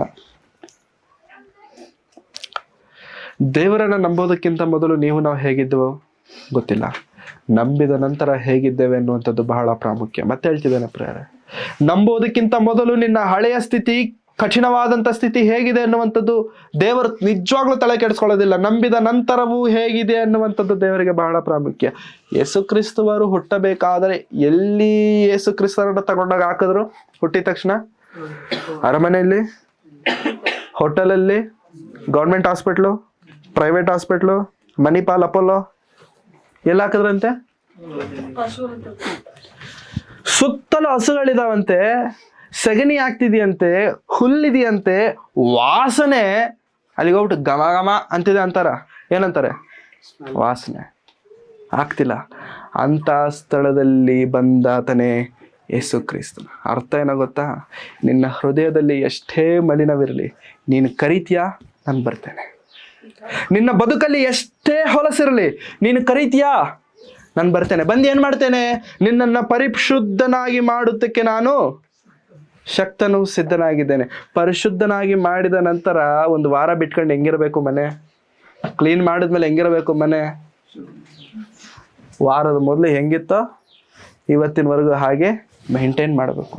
ಹೇಗಿರುತ್ತೆ ನಿಮ್ಮ ಮನೆ ಅಂದ್ರೆ ನಿಮ್ಮ ಬದುಕು, ಜೀವನ. ಪ್ರೇರ, ದಯವಿಟ್ಟು ಅರ್ಥ ಮಾಡ್ಕೊಳ್ಳಿ, ವಾಕ್ಯವಿಲ್ಲದೆ ಇದ್ದಂಥ ಬದುಕು ಶೂನ್ಯ. ಕುಟುಂಬದಲ್ಲಿ ಯಾಕೆ ಕಷ್ಟ, ಯಾಕೆ ತೊಂದರೆಗಳು? ಮಕ್ಕಳು ಹೇಳಿದ ಮಾತು ಕೇಳಲ್ಲ, ಗಂಡ ಹೇಳಿದ ಮಾತು ಕೇಳಲ್ಲ, ಹೆಂಡತಿ ಹೇಳಿದ ಮಾತು ಕೇಳಲ್ಲ. ಫೇಸ್ ಮಾಡ್ತೇವೆ ಇವೆಲ್ಲ ನಾವು. ಯಾಕೆ ಆಗುತ್ತೆ ಹೇಳಿ? ನಾನು ಎಲ್ಲರ ಬಗ್ಗೆ ಮಾತಾಡ್ತಿಲ್ಲ, ಕ್ರೈಸ್ತ ಕುಟುಂಬದ ಬಗ್ಗೆ, ಕ್ರಿಸ್ತನನ್ನು ನಂಬಿದವರ ಕುಟುಂಬದ ಬಗ್ಗೆ ಮಾತ್ರ ನಾನು ಮಾತಾಡ್ತಿದ್ದೇನೆ. ಯಾಕದಾಗತ್ತೆ? ಯಾಕೆಂತಂದರೆ ನಮ್ಮ ಕುಟುಂಬದಲ್ಲಿ ದೇವರಿಲ್ಲ. ಅದೇನು ಬ್ರದರ್ ಹಂಗೆ ಹೇಳ್ಬಿಟ್ರೆ, ನಮ್ಮ ಫ್ಯಾಮಿಲಿಯಲ್ಲಿ, ನಮ್ಮ ಮನೆಯಲ್ಲಿ ಫೋಟೋ ಇಟ್ಟಿದ್ದೀವಿ, ಯೇಸು ಸ್ವಾಮಿದು ಶಿಲುಬೆ ಕ್ರಾಸ್ ಇಟ್ಟಿದ್ದೀವಿ ಅಂತಂದರೆ ಫೋಟೋ ಅಲ್ಲಿ ದೇವ್ರು ಇರಲ್ಲ. ಫೋಟೋಗಳಲ್ಲಿ, ಕ್ರಾಸ್ಗಳಲ್ಲಿ ದೇವರು ಇರಲ್ಲ. ಹೃದಯಗಳಲ್ಲಿ ದೇವರಿರಬೇಕು. ಹೃದಯಗಳಲ್ಲಿ ದೇವರಿರಬೇಕು ಅಂದರೆ ನಿನ್ನ ಕುಟುಂಬದಲ್ಲಿ ಪ್ರಾರ್ಥನೆ ಎನ್ನುವಂಥದ್ದು ಇಲ್ಲದೆ ಹೋದರೆ ನಿನ್ನ ಕುಟುಂಬದಲ್ಲಿ ನೀನು ಅನುಭವಿಸುವಂಥ ಫೇಸ್ ಮಾಡುವಂಥ ಪ್ರಾಬ್ಲಮ್ಸ್ ಇವೆ. ಯಾರೂ ಮಾತು ಕೇಳಲ್ಲ. ನಮ್ಗನ್ಸುತ್ತೆ ನಾನೇ ಒಳ್ಳೆಯವನು, ಮನೇಲಿರೋರು ಎಲ್ಲರೂ ಕೆಟ್ಟವ್ರು ಅಂತ ನಮ್ಗನ್ಸುತ್ತೆ. ಹಂಗೆ ಅನ್ಕೊಳ್ತಿದ್ಯಾ ನೀನು ಕೆಟ್ಟವನು ಅಂತ ಅರ್ಥ. ಫ್ಯಾಮಿಲಿಯಲ್ಲಿ ತುಂಬಾ ಸಲ ಏನನ್ಸುತ್ತೆ ಗೊತ್ತಾ, ಎಲ್ಲರೂ ಕೆಟ್ಟವ್ರು, ಯಾರು ಹೇಳಿದ ಮಾತು ಕೇಳಲ್ಲ, ನಾನೊಬ್ಬನೇ ಒಳ್ಳೆಯವನು ಅಂತ ಅನ್ಸುತ್ತೆ. ಅವಾಗ ಏನರ್ಥ? ಪ್ರಾಬ್ಲಮ್ ಆಗ್ತಿರೋದೇ ನಿನ್ನಿಂದ. ಅಲ್ಲಿ ನಿನಗೆ ನೀನು ಯಾವಾಗಲೂ ಒಳ್ಳೆಯವನಂತ ಅನಿಸ್ತಿದ್ಯಾ, ದರ್ ಈಸ್ ಸಮಥಿಂಗ್ ಪ್ರಾಬ್ಲಮ್. ಯಾಕಂದ್ರೆ ಗುರುವಿಂದ ಈ ಸಮಾಜಂ, ಪರನಿಂದ ದಾನಿ ನೈಸವಂತೆ. ಗುರುವಿಂದ ಗಿಂಜ ಅಂತ ಒಂದು ಇರುತ್ತೆ, ಕನ್ನಡದಲ್ಲಿ ಏನು ಹೇಳ್ತಾರೋ ಗೊತ್ತಿಲ್ಲ. ಗುರುವಿಂದ ಗಿಂಜ ಅದ್ರ ಅಡಿಯಲ್ಲಿ ಕಪ್ಪಗಿರುತ್ತೆ, ಕೆಳಗಡೆ ಬಾಟಮ್ ಅಲ್ಲಿ. ಆ ಕಪ್ಪಗಿರೋದು ಅದಕ್ಕೆ ಕಾಣಿಸಲ್ಲ. ಎಲ್ಲಾ ಹುಳುಗಳ ಹತ್ರ ಉಂಟು, ನೀನು ಕಪ್ಪಗಿದೆ ನೋಡು, ನೀನು ಕಪ್ಪಗಿದೆ ನೋಡು, ಕೆಳಗಡೆ ನೀನು ಕಪ್ಪಗಿದೆ ಕಪ್ಪಗಿದೆ ಎಲ್ಲರೂ ಹೇಳ್ತಿರುತ್ತಂತೆ. ಬಟ್ ಅದ್ರದ್ದು ಅದಕ್ಕೆ ಕಾಣಿಸಲ್ವಲ್ಲ, ನನಗೆ ಕಪ್ಪಗಿದೆ ಅನ್ನೋದು ಅದಕ್ಕೆ ಗೊತ್ತಾಗಲ್ಲ. ಅದಕ್ಕೆ ಗುರುವಿಂದ ಈ ಸಮಾಜಂ, ಪರನಿಂದ ದಾನಿ ನೈಸ್. ಎಲ್ಲಾರನ್ನು ಕ್ವಶನ್ ಮಾಡ್ಕೊಂಡು ಫ್ಯಾಮಿಲಿಯಲ್ಲಿ ಇದೀವಿ ಅಂತಂದ್ರೆ ದರ್ ಇಸ್ ಸಮಥಿಂಗ್ ರಾಂಗ್, ಕುಚ್ತೋ ಚಲ್ರ. ಯಾರೋ ಮೂರನೇ ವ್ಯಕ್ತಿ ಬಂದಿದ್ದಾರೆ, ಬಂದಿಲ್ಲ ಅಂದಿದ್ರೆ ನೀನು ಕ್ವಶನ್ ಮಾಡ್ತಿರ್ಲಿಲ್ಲ. ಇದೆಲ್ಲ ಕ್ಲಿಯರ್ ಆಗಬೇಕು ಅಂತಂದ್ರೆ ಏನ್ ಮಾಡ್ಬೇಕು? ಇವಾಗ ನೀವು ಬರೋದಕ್ಕಿಂತ ಮೊದಲು ಡೋರ್ ಓಪನ್ ಮಾಡಿದ್ವಿ. ಇಲ್ಲಿ ವಿಷಯ ಏನಂತಂದ್ರೆ ಕಿಟಕಿ ಇಲ್ಲ, ವೆಂಟಿಲೇಷನ್ ಇಲ್ಲ, ಗಾಳಿ ಇಲ್ಲ. ಏನಾಯ್ತು ಅಂತಂದ್ರೆ ಏನಾಗುತ್ತೆ ಅಂತಂದ್ರೆ ಗಾಳಿ ಓಡಾಡದೇ ಇದ್ದಾಗ ವಾಸನೆ ಬರುತ್ತೆ, ಸ್ಮೆಲ್ ಅನ್ನೋದು. ಡೋರ್ ಓಪನ್ ಮಾಡಿದ ತಕ್ಷಣ ಒಂಥರ ಸ್ಮೆಲ್ ಬಂತು. ಇಮಿಡಿಯೇಟಾಗಿ ಏನು ಹೇಳಿದೆ ಶ್ರೇಯಸ್ಗೆ, ಶ್ರೇಯಸ್ ಮನೆಗೆ ಹೋಗೋಡು, ರೂಮ್ ಫ್ರೆಶ್ನರ್ ತಂದಿದ್ದೀನಿ, ಅದನ್ನ ತಗೋಬಾ, ಫುಲ್ಲು ಹೊಡೆದ್ಬಿಡು ಅಂದೆ. ನೀವು ಬರೋ ಅಷ್ಟೊತ್ತಿಗೆ ಸ್ಮೆಲ್ ಇತ್ತಾ? ಒಂಥರ ಕೆಡ್ದಾಗಿ ಸ್ಮೆಲ್ ಅನ್ನೋದಿತ್ತಾ? ಇಲ್ವಲ್ಲ. ಕೆಡ್ದಾಗಿರೋ ಸ್ಮೆಲ್ಲು ಒಳಗಿತ್ತು, ಹೊರಗೆ ಹೋಗ್ಬೇಕು ಅಥವಾ ನಮಗೆ ಅದು ಗೊತ್ತಾಗದೇ ಇರೋದಕ್ಕೋಸ್ಕರ ಏನು ಹೊಡೆದ್ವಿ? Room freshener ಹೊಡೆದ್ವಿ. ಅದಕ್ಕೆ ನಿಮ್ಗೆ ಯಾರಿಗೂ ಕೂಡ ನಾನು ಹೇಳೋವರೆಗೂ ಗೊತ್ತಿಲ್ಲ. ಫ್ಯಾಮಿಲಿಯಲ್ಲಿ ಪ್ರಾಬ್ಲಮ್ಸ್ ಇದೆ, ಫ್ಯಾಮಿಲಿಯಲ್ಲಿ ತೊಂದರೆಗಳಿದಾವೆ. ಇದು ಎಲ್ಲ ಹೋಗಬೇಕಂದ್ರೆ ಏನು ಮಾಡಬೇಕು? ಏನು ಹೊಡಿಬೇಕು? ಸ್ಪ್ರೇ ಮಾಡಬೇಕು. 4 ಕಡೆ ಸ್ಪ್ರೇ ಮಾಡಬೇಕು. ತುಂಬಾ ಜನ ಪ್ರಾರ್ಥನೆ ಮಾಡ್ಬಿಟ್ಟು, ಬಲವಾಗಿ ಪ್ರಾರ್ಥನೆ ಮಾಡ್ಬಿಟ್ಟು ಎಣ್ಣೆ ತರ್ತಾರೆ, ಪ್ರೇಯರ್ ಆಯಿಲ್ ಅಂತಾರೆ, ಅಲ್ಲೆರಡು, ಇಲ್ಲೆರಡು, ಇಲ್ಲೆರಡು, ಇಲ್ಲೆರಡು. ಯಾಕೆ? ಯೇಸು ಕ್ರಿಸ್ತನ ರಕ್ತ ಇದು, ಯೇಸು ಕ್ರಿಸ್ತನ ರಕ್ತ. ಈ ರಕ್ತ ಹೀಗೆ ಹಾಗೆ ಸೈತಾನನು ಬರಲ್ಲ. ಈ ಓವರ್ ಆಕ್ಟಿಂಗ್ ಎಲ್ಲ ಬಿಟ್ಟು, ಇಂಥ ಓವರ್ ಆಕ್ಟಿಂಗ್ ಎಲ್ಲ ಬಿಟ್ಟು ಮನೇಲಿ 10 ಜನ ಇದ್ರೆ 10 ಜನ ಕೊಂಡಿಸ್ಕೊಂಡು ಪ್ರಾರ್ಥನೆ ಮಾಡಿ. ಗೆಲ್ಲೋದಲ್ಲ, ಇದನ್ನ ಬಿಟ್ಟು ದೇವ್ರೇ, ಈ ನನ್ನ ಕುಟುಂಬದ ಪರಿಸ್ಥಿತಿ ನೀನು ತಿಳಿದಿದೆಯಾ ಸ್ವಾಮಿ? ತಿಳಿದಿದೆಯಾ? ನನ್ನನ್ನು ನಡೆಸು, ನನ್ನನ್ನು ಬಲಪಡಿಸು, ನಮ್ಮ ಕುಟುಂಬವನ್ನ ನಿನಗೋಸ್ಕರ ನಿಲ್ಲಿಸು. ತೊಂದರೆಗಳಿಂದ ದೂರ ಮಾಡು, ಸಾಲಗಳಿಂದ ದೂರ ಮಾಡು, ಇಕ್ಕಟ್ಟಿನಿಂದ ದೂರ ಮಾಡು, ಎಲ್ಲದರಿಂದ ದೂರ ಮಾಡು. ಪ್ರಾರ್ಥನೆ ಮಾಡಿ. ಇದು ಒಂದು ನಾವು ಮಾಡಲ್ಲ, ಹೇಳಿದ್ನಲ್ಲ, ಎಲ್ಲ ಮಾಡ್ತೇವೆ ಪ್ರಿಯರೇ. ಐ ಆಮ್ ಟೆಲಿಂಗ್ ಯು, ಎಲ್ಲ ಮಾಡ್ತೇವೆ. ನಾನು ಆಗ್ಲೇ ಹೇಳ್ದಂಗೆ ಟೀ ಕಾಫಿ ಮಾಡೋದಕ್ಕೆ ಬೇಕಾಗಿರುವಂಥ ಹಾಲು, ನೀರು, ಕಸ, ಕಡ್ಡಿ ಎಲ್ಲ ಹಾಕ್ತೇವೆ. ಲಾಸ್ಟ್ ಸ್ಟೆಪ್ ಮಾತ್ರ ರಾಂಗ್ ಸ್ಟೆಪ್ ತಗೊಳ್ತೇವೆ. ಅವಾಗ ಕೇಳ್ತೇವೆ, ದೇವರೇ ಎಲ್ಲ ಮಾಡೋದ್ನೆಲ್ಲ ಕರೆಕ್ಟಾಗಿ, ಏನಿದು ವರ್ಕೌಟ್ ಆಗ್ತಿಲ್ಲ ಅಂತ. ನೀನು ಎಲ್ಲ ಕರೆಕ್ಟಾಗಿ ಮಾಡಿದೆ, ಲಾಸ್ಟ್ ಒಂದು ಸ್ಟೆಪ್ಪನ್ನು ಮಾತ್ರ ಮಿಸ್ ಮಾಡಿದೆ. ನಮ್ಮ ಫ್ಯಾಮಿಲಿಯಲ್ಲಿ ಎಲ್ಲ ಮಾಡ್ತೇವೆ, ಪ್ರಾರ್ಥನೆ ಒಂದು ಮಾತ್ರ ನಾವು ಮಾಡಲ್ಲ. ಅದಕ್ಕೆ ಇಂಗ್ಲೀಷಲ್ಲಿ ಒಂದು ಒಳ್ಳೆ ಗಾದೆ ಇದೆ ಪ್ರೇಯರ್, ಪ್ರಾರ್ಥನೆ ಮಾಡುತ್ತಿರುವಂಥ ಕುಟುಂಬ ಜೊತೆಗಿರುತ್ತೆ ಎಂಬುದಾಗಿ. ತುಂಬ ಅದ್ಭುತವಾಗಿರುತ್ತೆ. ಆ ಸೆಂಟೆನ್ಸ್ ಫಾರ್ಮಿಂಗ್ ತುಂಬ ಚೆನ್ನಾಗಿ ಬಂದಿರುತ್ತೆ. ಸೊ ಪ್ರಾರ್ಥನೆ ಮಾಡ್ತೀಯಾ, ನಿನ್ನ ಕುಟುಂಬ ಚೆನ್ನಾಗಿರುತ್ತೆ. ಅವಾಗ ನೀನು ದೇವರಿಗೋಸ್ಕರ ಬದುಕ್ತೀಯ, ನಿನ್ನ ಕುಟುಂಬ ಕೂಡ ದೇವರಿಗೋಸ್ಕರ. ಅದು ಬಿಟ್ಟು ನೀನು ಬೇರೆ ಎಲ್ಲ ಮಾಡಿದ್ರು ಕೂಡ ಅದರಿಂದ ಪ್ರಯೋಜನವೇನು ಇಲ್ಲ. ಅದು ಇರಬೇಕು. ಲಾಸ್ಟ್ ಸ್ಟೆಪ್ ಇದು ಕೂಡ ಇರಬೇಕು. ಇವೆರಡು ಒಂದೇ ರೀತಿಯಲ್ಲಿ ಇಲ್ಲ ಅಂತಂದ್ರೆ ಮೊದಲು ಮಾಡಿರುವಂಥ ಇಷ್ಟು ಕೂಡ ವೇಸ್ಟ್. ಹಾಗಾಗಿ ಪ್ರೇರೆ, ದೇವರು ನಮ್ಮನ್ನು ಆರಿಸಿಕೊಂಡಿದ್ದು ತನ್ನ ಸೇವೆಗೋಸ್ಕರ, ಪಾಪದ ಅಡಿಯಲ್ಲಿ ದಾಸರಾಗಿರೋದಕ್ಕೋಸ್ಕರ ಅಲ್ಲ, ಪಾಪದ ನೊಗದಲ್ಲಿ ಇರುವುದಕ್ಕೋಸ್ಕರ ಅಲ್ಲ. ಪಾಪ ಅಂದ್ರೆ ಏನು ಪ್ರೇರೆ? ಪಾಪ ಅಂದ್ರೆ ಏನು? ದೇವರ ವಾಕ್ಯವನ್ನು ಅತಿಕ್ರಮಿಸುವುದೇ ಪಾಪ. ಅಂದ್ರೆ ದೇವರು ಕೆಟ್ಟದ್ದು ಮಾತಾಡಬಾರದು. ಇದೇನು? ದೇವರ ಆಜ್ಞೆ. ಕೆಟ್ಟದ್ದು ಮಾತನಾಡ್ತಿದ್ದೇವೆ ಅಂತಂದ್ರೆ ಅರ್ಥ ಏನು? ಪಾಪ. ಅಷ್ಟೇನಾ? ಹೌದಾ? ಕ್ರಿಸ್ತನನ್ನ ನಂಬುವುದಕ್ಕಿಂತ ಮೊದಲು ಎಲ್ಲಾ ದರಿದ್ರವಾದಂತ ಮಾತುಗಳು ಮಾತಾಡ್ತಿದ್ದೇವೆ. ನಂಬಿದ ನಂತರ ಏನ್ ಮಾಡ್ಬೇಕು? ಮಾತಲ್ಲೇ ಮಾತಾಡಬಾರ್ದು ಅಂತಂದ್ರ ಮೇಲೆ ಕ್ರಿಯೆಗಳು ಮಾಡಬಹುದಾ? ತಪ್ಪಾದಂತ ಕ್ರಿಯೆಗಳು ಮಾಡಬಹುದಾ? ದೇವರಿಗೆ ವ್ಯತಿರೇಕವಾದಂತ ಸ್ಥಳಗಳಿಗೆ ಹೋಗುವುದಾ? ಹೋಗ್ಬಾರ್ದು. ಒಬ್ರು ದೊಡ್ಡ ಸೇವಕರು ಒಂದು ಮಾತು ಹೇಳಿದ್ರು, ಆ ಮಾತು ಹೇಳಿ ನಾನು ಮುಗಿಸ್ತೇನೆ. ಕ್ರಿಸ್ತನನ್ನ ನಂಬೋದಕ್ಕಿಂತ ಮೊದಲು he was A full drug addict. Drugs ಅಂತಾರಲ್ಲ, ಡ್ರಗ್ ಅಡಿಕ್ಟ್. ನಂಬಿಕೊಂಡ ನಂತರ ಡಾಕ್ಟರ್ ಹತ್ರ ಹೋದ್ರಂತೆ, ಡಾಕ್ಟ್ರೇ ಫುಲ್ಲು ಡ್ರಗ್ ಅಡಿಕ್ಟ್ ಆಗ್ಬಿಟ್ಟಿದ್ದೇನೆ, ಇನ್ನು ಬಿಡ್ಬೇಕು ಅನ್ಕೊಂಡಿದ್ದೇನೆ, ಯಾಕಂದ್ರೆ ನಾನು ಕ್ರಿಶ್ಚಿಯನ್ ಆಗಿ ಬದಲಾಗ್ತೇನೆ, ನಿಜವಾದಂಥ ಕ್ರೈಸ್ತ. ನಾವು ಕ್ರಿಶ್ಚಿಯನ್ನೇ ಮೊದಲಿಂದನೂ ಕೂಡ, ಇನ್ಮೇಲಿಂದ ನಾನು ನಿಜವಾಗ್ಲೂ ಕ್ರಿಸ್ತನಿಗೋಸ್ಕರ ಬದುಕಬೇಕು ಅನ್ಕೊಳ್ತಿದ್ದೇನೆ ಅಂತಂದಾಗ ಅವ್ರು ಹೇಳಿದ್ರಂತೆ, ಒಂದೇ ಸಲ ಬಿಡಬೇಡ, ಹೋಗ್ಬಿಡ್ತಿ, ಯಾಕೆಂದ್ರೆ ಬಾಡಿ ನಿನಗೆ ಆ ಥರ ಆಗ್ಬಿಟ್ಟಿದೆ. ಸೊ ನೀನೇನು ಮಾಡು, ಸ್ವಲ್ಪ ಸ್ವಲ್ಪ ಸ್ವಲ್ಪ ಸ್ವಲ್ಪ ಬಿಡ್ತಾ ಇರು. ಸ್ವಲ್ಪ ಸ್ವಲ್ಪ ಸ್ವಲ್ಪ ಸ್ವಲ್ಪ ಬಿಡಕ್ಕೆ ನನ್ನಿಂದ ಆಗಲ್ಲ, ಬಿಟ್ಟರೆ ಒಂದೇ ಸಲ ಬಿಡಬೇಕು, ಇಲ್ಲ ಬಿಡೋಕ್ಕಾಗಲ್ಲ. ಈ ಥರ ಕೇಳಿದ್ಮೇಲೆ ಡಾಕ್ಟರ್ ಹೇಳಿದ್ರಂತೆ, ಇಲ್ಲ ನೀವು ಸ್ವಲ್ಪ ಸ್ವಲ್ಪ ಬಿಟ್ರೇನೆ ಆಗುತ್ತೆ, ಇಲ್ಲಾಂದರೆ ಆಗಲ್ಲ. ಹೊರಗೆ ಬಂದ, ಏನು ಮಾಡೋದು ದೇವ್ರೆ, ಸ್ವಲ್ಪ ಸ್ವಲ್ಪ ಬಿಡೋಕ್ಕೆ ಹೇಳ್ತಾರೆ. ಮನೆಗೆ ಪ್ರಾರ್ಥನೆ ಮಾಡಿದ್ರು, ದೇವ್ರೆ ಸ್ವಲ್ಪ ಸ್ವಲ್ಪ ಬಿಡೋಕ್ಕೆ ನನ್ನಿಂದ ಆಗಲ್ಲ, ಬಿಡಬೇಕು ಅಂತ ಡಿಸೈಡ್ ಮಾಡಿದ್ದೇನೆ, ಬಿಡ್ತೇನೆ. ಒಂದಿನ ಆಯಿತು, ಬಾಡಿ ಡ್ರಗ್ಗೆ ಅಡಿಕ್ಟ್ ಆಗ್ಬಿಟ್ಟಿದೆಯಲ್ಲ, ಶಿವರಿಂಗ್ ಆಗ್ತಿದೆ, ನಡುಕ್ತಿದೆ, ಗಂಟಲೆಲ್ಲ ಒಣಗೋದಂಗೆ ಆಗ್ತಿದೆ, ಏನು ಮಾಡಬೇಕು ಗೊತ್ತಾಗ್ತಿಲ್ಲ, ಸತ್ತೋಗ್ತೇನೋ ಅನ್ನೋ ಭಯ ಬರ್ತಿದೆ. ಮತ್ತೆ ಮಣಗಲಾಗ್ದ, ದೇವ್ರೆ ಸಾಯ್ತೇನಂತ ಭಯ ಆಯ್ತಿದೆ, ಒಂದು ವೇಳೆ ಸಾಯಂಗಿತ್ತಂತಂದ್ರೆ ಈಗಲೇ ನಾನು ತಗೊಂಬಿಡು, ಮತ್ತೆ ಡ್ರಗ್ ಅಡಿಕ್ಟ್ ಆಗ್ಬಿಟ್ರೆ ಮತ್ತೆ ನಾನು ಪಾಪದಲ್ಲಿ ಬಿದ್ದುಬಿಡ್ತೇನೆ, ಸಾಯಂಗಿತ್ತಂತಾರೆ ಈಗಲೇ ನಾನು ತಗೊಂಬಿಡು. ಈ ಥರ ಪ್ರಾರ್ಥನೆ ಮಾಡಿ ಮಲ್ಕೊಂಡ್ರು. 5-6 ತಾಸಾಯಿತು. ದೇವ್ರೆ ಏನು ಮಾಡಬೇಕು ಗೊತ್ತಾಗ್ತಿಲ್ಲ ಅಂತ ಮತ್ತೆ ಇದ್ರು. ಮತ್ತೆ ಹಾಗೇ ಇದೆ, ಫಿಕ್ಸ್ ಆದ, ಏನಾದರೆ ಅದಾಗಲಿ ಡ್ರಗ್ ತಗೊಳ್ಳೋದಿಲ್ಲ. 3 ದಿನ ನಾನು ಉಪವಾಸ, ಫಾಸ್ಟಿಂಗ್, ಪ್ರಾರ್ಥನೆ, ಉಪವಾಸ, ಪ್ರಾರ್ಥನೆ. 3 ದಿನ ಆಯಿತು. ಏನಾಯ್ತೋ ಹೇಗಾಯ್ತೋ ಗೊತ್ತಿಲ್ಲ, ಇನ್ನು ಮೇಲಿಂದ ಆ ಡ್ರಗ್ ತಗೋಬೇಕನ್ನೋ ಆಲೋಚನೆ ಅವ್ರಿಗೆ ಬಂದಿಲ್ಲ. ಅದನ್ನು ನೋಡಿ ಡಾಕ್ಟರ್ ಶಾಕು. ಅಲ್ಲ, ನೀನು ಇಷ್ಟೊತ್ತಿಗೆ ಫೋಟೋ ಆಗಿರ್ತೀಯ ಅಂದ್ಕೊಂಡೆ, ಇನ್ನೂ ಇದೆಯಾ ಹಿಂಗೆ ಅಂತಂದರೆ ದೇವ್ರು. ಇನ್ನೊಂದು ಸಿಚುವೇಶನ್ ಬಂತು ಅವರಿಗೆ, ನಮ್ಮಲ್ಲಿರೋರಿಗೆ ತುಂಬ ಜನಕ್ಕೆ ಅದು ಅಪ್ಲಿಕೇಬಲ್ ಆಗುತ್ತೆ. ಏನದು? ಕ್ರಿಸ್ತನಿಗೋಸ್ಕರ ಸಮರ್ಪಿಸಿಕೊಳ್ಳದೆ ಇರಬೇಕಾದ್ರೆ ಒಂದು ಹುಡುಗಿನ ಪ್ರೀತಿ ಮಾಡ್ತಿದ್ದಂತೆ. ಕ್ರಿಸ್ತನನ್ನು ನಂಬಿದ ಮೇಲೆ ಬೇಡ, ಎಲ್ಲ ಸರಿಯಾಗಲ್ಲ, ಬಿಟ್ಬಿಡೋಣ ಅಂತ ಒಂದು ಕಡೆ ಮನಸ್ಸಿದ್ರೂ ಕೂಡ, ಇನ್ನೊಂದು ಕಡೆ ಇಷ್ಟು ವರ್ಷದ ಪ್ರೀತಿ ಹೇಗೆ ಬಿಡ್ಲಿಕ್ಕಾಗತ್ತೆ ಅಂತ ಒಂದಿನ ಯೋಚನೆ ಮಾಡ್ದ, 2 ದಿನ ಯೋಚನೆ ಮಾಡ್ದ, 3 ದಿನ ಯೋಚನೆ ಮಾಡ್ದ, ಫಿಕ್ಸ್ ಆದ, ಇನ್ನು ಏನಾದರೆ ಅದಾಯಿತು, ಬಿಟ್ಬಿಡ್ಬೇಕು. ಏನಂತ ಹೇಳ್ಬೇಕು? ಇನ್ನು ಮೇಲೆ ನಾನು ಇದನ್ನೆಲ್ಲ ಮಾಡಬಾರ್ದು ಅಂದ್ಕೊಂಡಿದ್ದೇನೆ, ನೀನು ನಿನ್ನ ಪಾಟಿಗೆ ನೀನು ಬದುಕು, ನನ್ನ ಪಾಟಿಗೆ ನಾನು ಬದುಕು. ಹುಡುಗಿನ ಕರೆಸಿ ಹೇಳ್ದ, ನೋಡು, ಇಷ್ಟು ವರ್ಷ ಏನಾಯ್ತೋ ಅದಾಗೋಯ್ತು, ಇನ್ಮೇಲೆ ನಿನ್ನ ದಾರಿ ನೀನು ನೋಡ್ಕೊ, ನನ್ನ ದಾರಿ ನಾನು ನೋಡ್ಕೋತೀನಿ.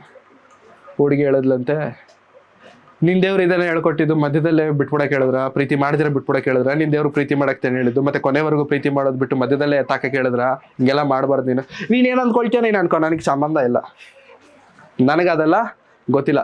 ಬಿಡಬೇಕು ಅಷ್ಟೇ, ಬಿಡ್ತಿದ್ದೀವಿ. ಹತ್ಕೊಂಡು ಹೋದ್ನಂತೆ. ರಾತ್ರಿ ಹೋಗ್ಬಿಟ್ಟು ಪ್ರಾರ್ಥನೆ ಮಾಡ್ಕೊಂಡು ಯಪ್ಪ ಮಾಡ್ಕೊಂಡ್ರು. ಬೆಳಿಗ್ಗೆ ಫ್ರೆಂಡ್ ಬಂದು ಎಬ್ಬರಿಸ್ದ, ಎದ್ದೋಳು ಅಂತ. ಏನಾಯ್ತು? ನಿನ್ನೆ ಹುಡುಗಿನ ಬೇಡ ಅಂದಲ್ಲ, ಹೋಗ್ಬಿಟ್ಟು ದೂಕ್ಬಿಟ್ಲು ಅಂತ, ಹೋಗ್ಬಿಟ್ಟು ಬಾವಿಯಲ್ಲಿ ದೂಕ್ಬಿಟ್ಲು. ಮತ್ತೆ ಯಾಕೋ ನಗ್ತಿದ್ಯಾ, ಅಳ್ಬೇಕಲ್ವೋ, ಓಡೋಣ ಬಾರೋ ಹಾಸ್ಪಿಟ್ಲಲ್ಲಿ. ಯಾವ ಹಾಸ್ಪಿಟ್ಲ್? ಇಲ್ಲ, ಟೆನ್ಷನ್ ತಗೋಬೇಡ, ಆ ಬಾವಿ ನಮ್ಮನೆ ಮುಂದೆನೇ ಇತ್ತು, ಬೆಳಿಗ್ಗೆ ಎದ್ದು ನಾನು ಮೇಲೆ ಹೋದೆ, ಆ ಟೈಮಲ್ಲೇ ಹೋಗ್ಬಿಟ್ಟು ದೂಕಕ್ಕೆ ಹೋಯ್ತಿದ್ಲು, ಹೋದೆ, ನೋಡಿದ ತಕ್ಷಣ ಹೋಗ್ಬಿಟ್ಟು ನನಗೆ ಏಜ್ ಬರುತ್ತಲ್ಲ, ಹೋಗ್ಬಿಟ್ಟು ತಗೊಬಂದೆ, ಮುಗಿದೋಯ್ತು. ಓಕೆನಾ? ಓಕೆ. ದೇವ್ರಿಗೆ ರಾತ್ರಿ ಪ್ರಾರ್ಥನೆ ಮಾಡಿದೆ, ದೇವರೇ ಈ ಹುಡುಗಿಂದ ನನ್ನನ್ನು ದೂರ ಮಾಡು ಅಂತ. ಈ ಥರ ದೂರ ಮಾಡ್ತಾರೆ ಅನ್ಕೊಂಡಿಲ್ಲ, ಏನು ಹಿಂಗೆಲ್ಲ ದೂರ ಮಾಡ್ತಿದ್ದಾರೆ ದೇವ್ರಂತ. ಮತ್ತೆ ದೇವ್ರ ಹತ್ರ, ದೇವ್ರ ಏನಿದು, ನಾನು ಏನೋ ಆಗ್ಬೇಕು ಅನ್ಕೊಂಡೆ, ಏನೋ ಆಯ್ತೈತೆ, ಆ ಹುಡುಗಿ ಸತ್ಗಿತ್ ಹೋಗ್ಬಿಟ್ರೆ ಯಾರು, ಹೆಂಗೆ? ಆವತ್ತಿಂದ ನೋ ಕಮ್ಯುನಿಕೇಶನ್, ನಥಿಂಗ್. ಇವಾಗ ಅವ್ರಿಗೆ ಮದುವೆ ಆಗಿ 2 ಮಕ್ಳಿದಾರಂತೆ, ಈ ಸೇವಕರಿಗೂ ಮದುವೆ ಆಗಿ ಒಳ್ಳೆ ರೀತಿ ಬದುಕ್ತಿದ್ದಾರೆ. ಅವ್ರ ಸಂಸಾರ ಅವ್ರದ್ದು, ಇವ್ರ ಸಂಸಾರ ಇವ್ರದ್ದು. ಯಾಕೆ ಇದನ್ನೆಲ್ಲ ನಾನು ಹೇಳ್ತಿದ್ದೇನೆ ಅಂತಂದ್ರೆ, ದೇವರನ್ನ ಅಂಗೀಕರಿಸೋದಕ್ಕಿಂತ ಮೊದಲು ನಿನ್ನ ಬದುಕು ಹೇಗಿದ್ದರೂ ಪರವಾಗಿಲ್ಲ, ಅಂಗೀಕರಿಸಿದ ನಂತರ ನಿನ್ನ ಬದುಕು ಬದಲಾಗ. ಇನ್ನೂ ನಿನ್ನ ಬದುಕು ಹಾಗೇ ಇದ್ದರೆ ನಿನ್ನ ಬದುಕಿನ್ನು 1000 ಅನ್ಕೊಳ್ಳಿ, 1000 ಮಂದಿ 1000 ತರ ಮಾತಾಡ್ಕೊಳ್ಳಿ, ನೀನ್ ಇಂಪಾರ್ಟೆಂಟ್ ದೇವರಿಗೆ, ನಿನ್ನ ಬದುಕು ಇಂಪಾರ್ಟೆಂಟ್ ದೇವರಿಗೆ. ಅವ್ರಿಗೆ ಅಂದು ನಿನ್ನ ದೇವ್ರಿಗೆ ಹಿಂಗೆ ಮಧ್ಯದಲ್ಲಿ ಬಿಟ್ಬಿಡ ಕೇಳಿದ್ರೆ ಹಂಗೆ ಹೇಳಿದ್ರು, ಐ ಡೋಂಟ್ ಕೇರ್. ನಾನು ದೇವರಿಗೋಸ್ಕರ ನಿಲ್ಲಬೇಕು, ಬದುಕಬೇಕು ಅನ್ಕೊಂಡೆ, ಬದುಕು. ಪ್ರಿಯರೇ, ಈ ದಿನ ಇಲ್ಲಿ ಕುಳಿತಂಥವರು ಚಿಕ್ಕವರಿಂದ ದೊಡ್ಡವರು ದೇವರಿಗೋಸ್ಕರ ನಿಲ್ಲಬೇಕು, ಬದುಕಬೇಕು ಅನ್ಕೊಂಡಿದ್ದೀರಾ? Take a very good decision. ಅದಕ್ಕೆ ಸಹಾಯ ಮಾಡುವ ಆತನು ದೇವರೇ ಆಗಿರ್ತಾರೆ. ಅದಕ್ಕೆ ಬಲ ಕೊಡುವ ಆತನು ದೇವರೇ ಆಗಿರ್ತಾರೆ.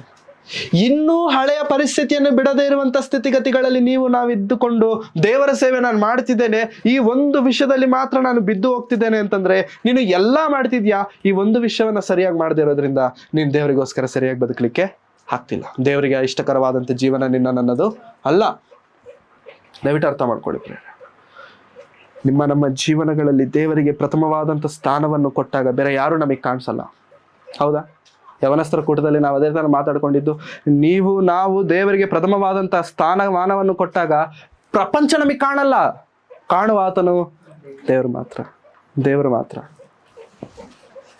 ದಯವಿಟ್ಟು ಅರ್ಥ ಮಾಡ್ಕೊಳ್ಳಿ ಪ್ರಿಯರೇ.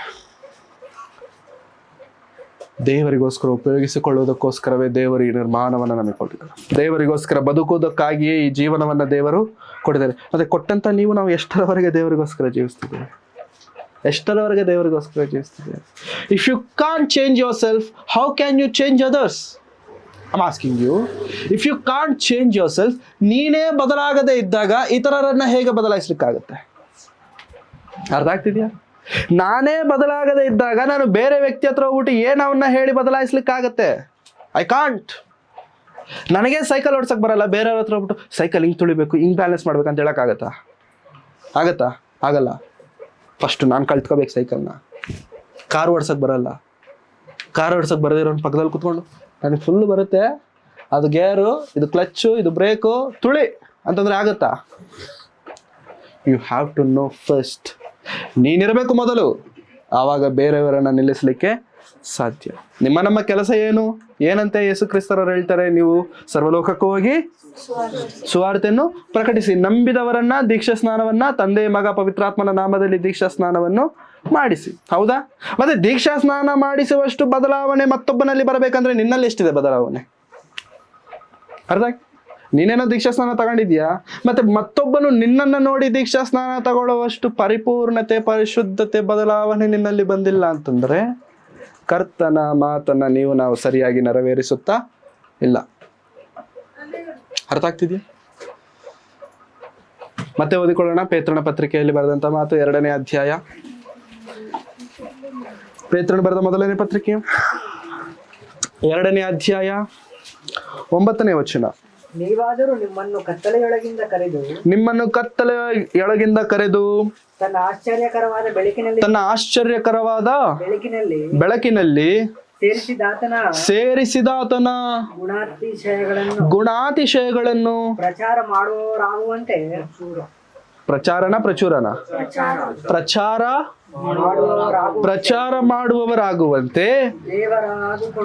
ದೇವರಾದುಕೊಂಡ ಜನಾಂಗವು, ರಾಜವಂಶಸ್ಥರಾದ ಯಾಜಕರು, ಮೀಸಲಾದ ಜನವು, ದೇವರ ಸ್ವಕೀಯ ಪ್ರಜೆಯು.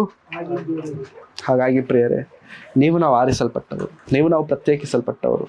ಆ ಕರ್ತನ ನೊಗವನ್ನ ಹೋರುವುದಕ್ಕೋಸ್ಕರ, ಪ್ರಪಂಚವನ್ನ ದೇವರ ಕಡೆಗೆ ತಿರುಗಿಸುವುದಕ್ಕೋಸ್ಕರ ಪ್ರತ್ಯೇಕಿಸಲ್ಪಟ್ಟವರು ನೀವು. ದಯವಿಟ್ಟು you are not an ordinary person. Literally you are not an ordinary person. Please don't get fooled by this world. ಈ ಭೂಮಿಯನ್ನ, ಈ ಲೋಕವನ್ನ ನೋಡಿ ದಯವಿಟ್ಟು ಏನಂತಾರೆ, ಫೂಲ್ಸ್ ಆಗಬೇಡಿ, ಮೂರ್ಖರಾಗಬೇಡಿ. ಇದು ಈ ಕಾಣುವಂಥದ್ದು ಯಾವುದು ಕೂಡ ಶಾಶ್ವತವು, ಈ ಶರೀರದ ಆಸೆ ಶಾಶ್ವತವು ಅಲ್ಲ. ಯಾವುದು ಕೂಡ ಶಾಶ್ವತವಲ್ಲ. ಶಾಶ್ವತವಾಗದೇ ಇರುವಂಥದ್ದು, ನಿರಂತರವೂ ನಿಲ್ಲುವಂಥದ್ದು ದೇವರು, ಆ ದೇವರ ಪ್ರೀತಿ. ಹಾಗಾಗಿ ಆ ದೇವರ ಪ್ರೀತಿಯನ್ನು ಬಯಸೋಣ, ಆ ದೇವರ ಪ್ರೀತಿಗೋಸ್ಕರ ತವಕಿಸೋಣ, ಆ ದೇವರ ಪ್ರೀತಿಯನ್ನು ಅನೇಕರಿಗೆ ಪ್ರಕಟಿಸೋಣ. ನಾವು ದೇವರಿಗೋಸ್ಕರ ನಿಲ್ಲೋಣ, ನಮ್ಮ ಹಾಗೆ ಇತರರನ್ನು ದೇವರಿಗೋಸ್ಕರ ನಿಲ್ಲಿಸೋಣ. ಒಂದು ಯಾವತ್ತೂ ನೆನಪಿಟ್ಕೊಳ್ಳಿ, ಸಭೆಯಲ್ಲಿ ನಿಮಗೆ ಕೊಡುವಂಥ ಕೆಲಸ ಏನಾದರೂ ಇದೆಯಲ್ಲ, ಭಯ ಭಕ್ತಿಯಿಂದ ಮಾಡಿ. ಮೇಕ್ ಎ ಟೆಂಪ್ಲೇಟ್ ಅಂತಂದರೆ, ನೀವು ಒಂದು ಮಾರ್ಗವನ್ನು ರೆಡಿ ಮಾಡಿ, ನಿಮ್ಮ ಹಿಂದೆ ಬರುವವರು ನಿಮ್ಮನ್ನು ನೋಡಿ ಫಾಲೋ ಆಗೋ ಥರ. ಅರ್ಥ ಆಗ್ತಿದೆಯಾ? ನೀವು ದೇವರಿಗೋಸ್ಕರ ಬದುಕಿ, ನಿಮ್ಮನ್ನು ನೋಡಿ ಇತರರು ದೇವರ ಬಳಿಗೆ ಬರುವ ಹಾಗೆ. ನೀವು ದೇವರಿಗೋಸ್ಕರ ಮಾತನಾಡಿ, ನಿಮ್ಮನ್ನು ನೋಡಿ ದೇವರ ಬಳಿಗೆ ಅನೇಕರು ಬರುವ ಹಾಗೆ. ಹಾಗಿದ್ದರೇನೆ ದೇವರ ಚಿತ್ತ ನಿಮ್ಮಲ್ಲಿ ನಮ್ಮಲ್ಲಿ ನೆರವೇರುತ್ತೆ. ಪ್ರಪಂಚವನ್ನು ನೋಡಬೇಡಿ, ಲೋಕವನ್ನು ನೋಡಬೇಡಿ, ದೇವರನ್ನೇ ನೋಡೋಣ, ದೇವರನ್ನೇ ದೃಷ್ಟಿಸೋಣ, ದೇವರ ಚಿತ್ತವನ್ನೇ ನಾವು ನೆರವೇರಿಸೋಣ. ಅರ್ಥ ಆಯ್ತಾ ಪ್ರಿಯರೇ? Are we done? ಅರ್ಥ ಆಯ್ತಾ? ಅರ್ಥ ಆದರೆ ದೇವರಿಗೆ ಸ್ತೋತ್ರ, ವ್ಯರ್ಥ ಆದರೆ ಸೈತಾನನಿಗೆ ಸ್ತೋತ್ರ. ದೇವರಿಗೂ ಸ್ತೋತ್ರನೇ, ಸೈತಾನನಿಗೂ ಸ್ತೋತ್ರ. ದೇವರ ಇಚ್ಛೆ, ದೇವರ ಸಂಕಲ್ಪ ನಮ್ಮ ಬದುಕಿನಲ್ಲಿ ಬಹಳ ದೊಡ್ಡದ್ದು. ಆ ದೊಡ್ಡದಾದಂಥ ದೇವರ ಪ್ರಣಾಳಿಕೆ ನೆರವೇರಿಸಬೇಕಂದ್ರೆ ದೇವರು ನಮ್ಮ ಜೀವನದಲ್ಲಿ open the door, invite him, let him come to your home and God will change your life. ದೇವ್ರು ಬರಬೇಕಂದ್ರೆ ತೆಂಗಿನಕಾಯಿ ಹೊಡಿಬೇಕಾ? ದೇವ್ರು ಬರಬೇಕಂದ್ರೆ ಅಗರಬತ್ತಿ, ಫುಲ್ಲು ಮನೆ ಸ್ವಚ್ಛ ಭಾರತ್, ಇಂಥದ್ದೇನಾದ್ರು ಮಾಡಬೇಕಾ? ಓವರ್ ಆ್ಯಕ್ಟಿಂಗ್ ಎಲ್ಲ ಮಾಡಬೇಡಿ. ಬಾಗಿಲು ಓಪನ್ ಮಾಡಿ, ದೇವ್ರಿಗೆ ಅವಕಾಶ ಕೊಡಿ. ದೇವರೇ, ನನ್ನ ಪರಿಸ್ಥಿತಿ ಇಂಥದ್ದು, ನನ್ನ ಜೀವನ ಇಂಥದ್ದು, ಹೊಲಸು, ಕೆಟ್ಟದ್ದು, ಮಲಿನವಾದದ್ದು, ನಿನಗೆ ನನ್ನನ್ನು ನಾನು ಸಮರ್ಪಿಸಿಕೊಳ್ತಿದ್ದೇನೆ.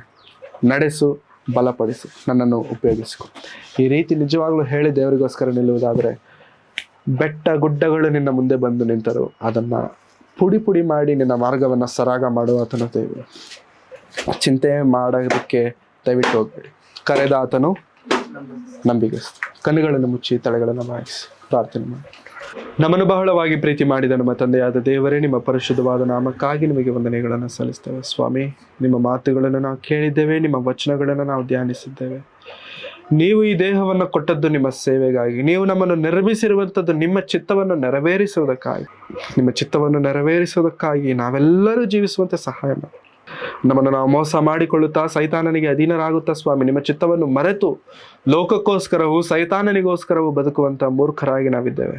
ಹೌದು ಕರ್ತನೆ, ನೀವು ಹೇಳಿದಂಥ ಎಲ್ಲ ಕೆಲಸವನ್ನು ಮಾಡುತ್ತಿದ್ದೇವೆ, ಆದರೆ ಒಂದು ವಿಷಯದಲ್ಲಿ ನಾವು ಬಿದ್ದು ಹೋಗ್ತಿದ್ದೇವೆ, ಒಂದು ವಿಷಯದಲ್ಲಿ ನಾವು ಮೂರ್ಖರಾಗುತ್ತಿದ್ದೇವೆ. ದಯವಿಟ್ಟು ನಮ್ಮನ್ನು ಕ್ಷಮಿಸಿ, ನಮ್ಮನ್ನು ಸರಿ ಮಾಡಿ, ನಮ್ಮನ್ನು ಮುರಿಯಿರಿ ಕರ್ತನೆ. ನಮ್ಮನ್ನು ಮುರಿದು ನಿಮ್ಮ ಸೇವೆಗೋಸ್ಕರ ನಿಲ್ಲಿಸಿ. ನಾವು ಸರಿಯಾಗಬೇಕು ಅಂತಂದರೆ ನಮ್ಮನ್ನು ಮುರಿಯುವುದು ಯುಕ್ತಕರವಾದರೆ ಕರ್ತನೆ, ನಮ್ಮನ್ನು ಮುರಿಯಿರಿ ಕರ್ತನೆ. ನಮ್ಮನ್ನು ಜಜ್ಜಿ ಸ್ವಾಮಿ. ನಾವು ಕಷ್ಟದಲ್ಲಿದ್ದರೇನೇ ಭಕ್ತಿಯಲ್ಲಿರ್ತೇವೆ ಅಂತಂದರೆ ಕಷ್ಟದಲ್ಲಿ ನಮ್ಮನ್ನಿಡಿ. ನಾವು ಅನಾರೋಗ್ಯದಲ್ಲಿದ್ದಾಗಲೇ ನಿಮ್ಮಲ್ಲಿ ಭಕ್ತಿಯಲ್ಲಿರ್ತೇವೆ ಅಂತಂದ್ರೆ ದಯವಿಟ್ಟು ನಮ್ಮನ್ನು ಅನಾರೋಗ್ಯದಲ್ಲೇ ಇರಿ ಸ್ವಾಮಿ. ನಿಮ್ಮಲ್ಲಿ ನಾವು ಇರಬೇಕಾದಂಥದ್ದು ಮುಖ್ಯವೇ ವಿನಃ ಅನಾರೋಗ್ಯವು ನಮಗೆ ಶಾಶ್ವತವಲ್ಲ. ನೀವು ನಮಗೆ ಶಾಶ್ವತವಾದಂಥವ್ರು. ನಿಮ್ಮ ರಾಜ್ಯವು, ನಿಮ್ಮ ಮಾತುಗಳು ನಮಗೆ ಶಾಶ್ವತವಾದಂಥವುಗಳು. ಹೌದು ಕರ್ತನೆ, ಪೇತ್ರನು ಹೇಳಿದಂಥ ಮಾತು, ಕರ್ತನೆ ನಿನ್ನನ್ನು ಬಿಟ್ಟು ನಾನು ಎಲ್ಲಿಗೆ ಹೋಗಲಿ? ನೀನೇ ನಿತ್ಯ ಜೀವ ಮಾತುಗಳುಳ್ಳವಳು ನೀನೇ ಅಲ್ಲವೇ? ಕರ್ತನೆ, ನಿಮ್ಮಲ್ಲಿ ನಮಗೆ ನಿತ್ಯ ಜೀವವಿದೆ, ನಿಮ್ಮಲ್ಲಿ ನಮಗೆ ನಿತ್ಯ ಶಾಂತಿ ಸಮಾಧಾನವಿದೆ. ಅದನ್ನು ನಾವು ಹೊಂದಿಕೊಂಡು ನಿಮಗೋಸ್ಕರ ಜೀವಿಸುವಂತೆ ಸಹಾಯ ಮಾಡಿ. ಕೇಳಿದ ಮಾತುಗಳನ್ನು ಬಿಟ್ಟು ಬಿಡದೆ ನಮ್ಮ ಹೃದಯಗಳಲ್ಲಿ ಇಟ್ಟುಕೊಂಡು ಆ ಮಾತುಗಳ ಪ್ರಕಾರವಾಗಿ ಜೀವಿಸುವಂತೆ ನಮಗೆ ಸಹಾಯ ಮಾಡಿ. ನೀವು ಕೊಟ್ಟಂಥ ಈ ಜೀವನವನ್ನು ನಿಮಗೆ ಸಮರ್ಪಿಸುವವರಾಗಿರುವಂತೆ ಕೃಪೆ ತೋರಿಸಿ. ಹಾಗೆ ನೀವು ಮಾಡುತ್ತೀರೆಂಬುದಾಗಿ ನಂಬುತ್ತಾ ನಮ್ಮನ್ನು ನಾವು ತಗ್ಗಿಸಿಕೊಳ್ಳುತ್ತಾ ನಿಮ್ಮನ್ನು ಮಾತ್ರ ಹೆಚ್ಚಿಸುತ್ತಾ ಸಮಸ್ತವಾದಂಥ ಮಹಿಮೆ, ಘನತೆ, ಪ್ರಭಾವಗಳನ್ನು ನಿಮ್ಮೊಬ್ಬರಿಗೆ ಸಲ್ಲಿಸುತ್ತಾ ಯೇಸು ಕ್ರಿಸ್ತರವರ ಪರಿಶುದ್ಧವಾದ ನಾಮದಲ್ಲಿ ಪ್ರಾರ್ಥಿಸಿ ಬೆಳೆ ಹೊಂದಿದ್ದೇನೆ ತಂದೆಯಾದ ದೇವರೇ. ಆಮೇನ್, ಆಮೇನ್, ಆಮೇನ್.